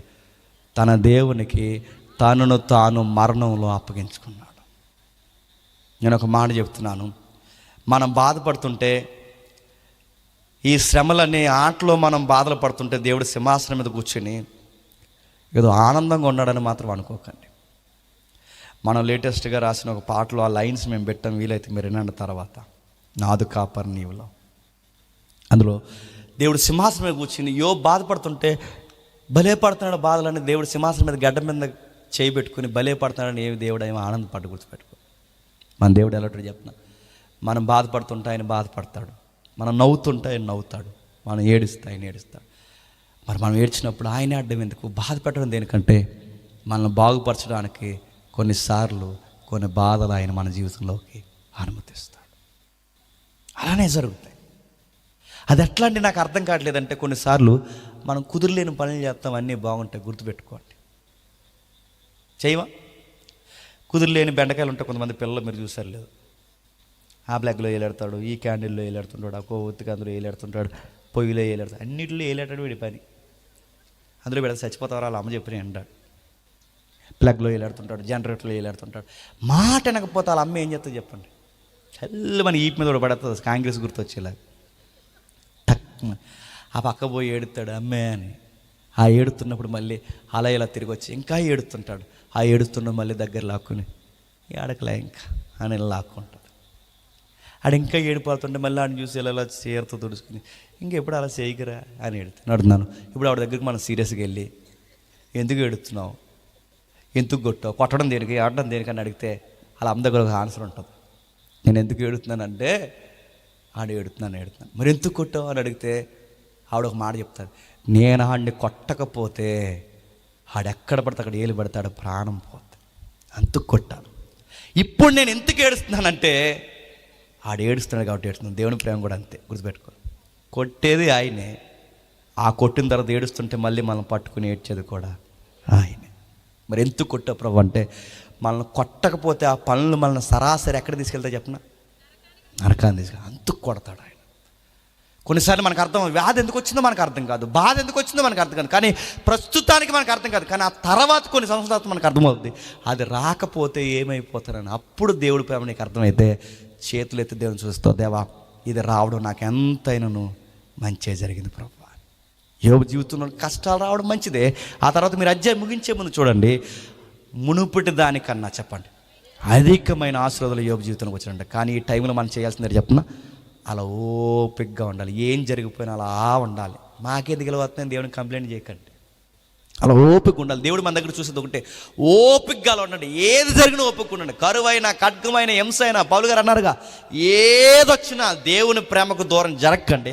అలా ఓపిక ఉండండి. తగిన సమయం తన బలమైన హస్తముల కింద అణిగిమణిగి ఉన్న మనల్ని ఆయనే టైం వచ్చినప్పుడు చెప్పండి లేవని. ఈ టైంలో కామెంటరీలు చేయకండి, ఎవరి కామెంటరీలు వినకండి, ఎక్కడా కృంగిపోకండి. నా దేవుడు నన్ను రక్షించకపోయినాను ఆయన గొప్ప దేవుడని యెరెమీయా మాట్లాడాడే. చుట్టూ నెత్తురు కారిపోతుంటే మోకాళ్ళు వేసి, దేవా నా చుట్టూ ఇంత నెత్తురు కారిపోతున్నా నువ్వు నమ్మదగిన వాడని యెరెమీయా ఎలా అయితే అన్నాడో, అలాంటి విశ్వాసం మనం కూడా నాటితే ఈరోజు బాగుపోవచ్చు, రేపు పోవచ్చు, కానీ కొన్ని సంవత్సరాలు అవచ్చు, కానీ ఒక రోజు మాత్రం గుర్తుపెట్టుకోండి, మనం నమ్మదగిన దేవుడు ఖచ్చితంగా మనకి ఎక్కడ ఓడిపోయాం, ఎక్కడ బాధలు ఉన్నామో అక్కడే మళ్ళీ జయించే శక్తిని మనకు అనుగ్రహిస్తాడు. ఈ టైంలో మనం చేయాల్సిన పని ఏంటంటే ఓపికగా ఎదురు చూడాలి. అప్పులు వచ్చాయని గోదావరి దగ్గరికి పరిగెట్టకండి, బాధలు వచ్చాయని ఇంట్లోంచి వెళ్ళిపోకండి, భార్య ఏది అందని చెప్పి విడాకులకి మీరు పట్టాలు రాయకండి, భర్త ఏదో అన్నాడని అత్త ఏదో అందని ఇల్లుదులు వెళ్ళిపోకండి. భరించండి. క్రైస్తవులం అంటేనే శ్రమ అనుభవించడానికి, భరించడానికి పిలవడం. ఓపికతో ఉండండి. అన్ని నోరులే మళ్ళీ జేకొడతాయి, అన్నవారే మనకు ప్రైజ్లాడు చెప్తారు, మనల్ని ఏడిపించిన వారే మన ఆశీర్వాదం చూసి సిగ్గుపడతారు. అప్పటి వరకు మనం చేయాల్సిన పని ఉంటే ఓపిక ఉండి, ఎవడెన్నన్నా అన్నివ్వండి, మళ్ళీ అధిక ఉత్సాహంతో దేవుడిని జీవితాన్ని ఆశీర్వాదకరంగా మార్చునుగాక. ఆమేన్, ఆమేన్, ఆమేన్. ప్రార్థన చేసుకుందాం. ప్రేమగల తండ్రి, ఈ కృపగల దేవా, ఎవరికి ఈ సంగతులు అర్థమైనా నాకు తెలియదు తండ్రి. ఆలస్యమైన బలమైన సంగతులు విన్నారు. కేవలం దేవుడు అనగానే కేవలం మాకు కలిసి వచ్చేదే కాదు కానీ తండ్రి, కొన్నిసార్లు మీకు నచ్చని కార్యాలు మా జీవితంలో ఉంటే ప్రతి పొర ఓడగొట్టడానికి తండ్రి కొన్ని శ్రమలు మా జీవితంలోకి అనుమతిస్తారని యోబు గ్రంథం స్పష్టంగా తెలియజేస్తుంది. దేవా, యోబు గారు పడిన బాధల్లో ఒక్క బాధని మేము పడలేదు తండ్రి, కానీ చిన్న చిన్న విషయాలకి అవిశ్వాసాన్ని వ్యక్తీకరిస్తాం. మేము నిలబడితే అద్భుతాలు మీరు జరిగిస్తారు తండ్రి. విశ్వాసంతో మీ వైపు మేము చూడగలిగితే గొప్ప కార్యములు మీరు జరిగిస్తారు తండ్రి. నా ముందు మాట్లాడిన దైవజనుల్ని, పెద్దల్ని, గాయకుల్ని తండ్రి, సంగీతకారుల్ని, వచ్చిన విశ్వాసుల్ని, సేవకుల్ని అందరినీ మీరు దీవించండి. ఎవరెవరికి ఏ బాధలు ఉన్నాయో, ఇబ్బందులు ఉన్నాయో తండ్రి, విశ్వాసులైన ప్రతి ఒక్కరిని మీరు ఆశీర్వాదకరంగా మార్చండి. వాటిని జయించే శక్తిని మీ బిడ్డలకు అనుగ్రహించండి. మా సతులుగా భావించి మా మీద చెడ్డ మాటలు పలికిన వారు ఎవరు ఉంటే క్షమిస్తారని కోరుతూ, రేపటి దినాన ఆయా సంఘాల్లో వారి సహవాసాల్లో పులిపేట మీద మాట్లాడుతున్న ప్రతి సేవకుని నోట సత్యం వినిపిస్తారని కోరుతూ, మా శత్రువుల్ని, మా మిత్రుల్ని అందరినీ మీ చేతులుగా అప్పగిస్తూ క్రీస్తు నామమున ప్రార్థన సమర్పిస్తున్నాం తండ్రి. ఆమేన్, ఆమేన్, ఆమేన్.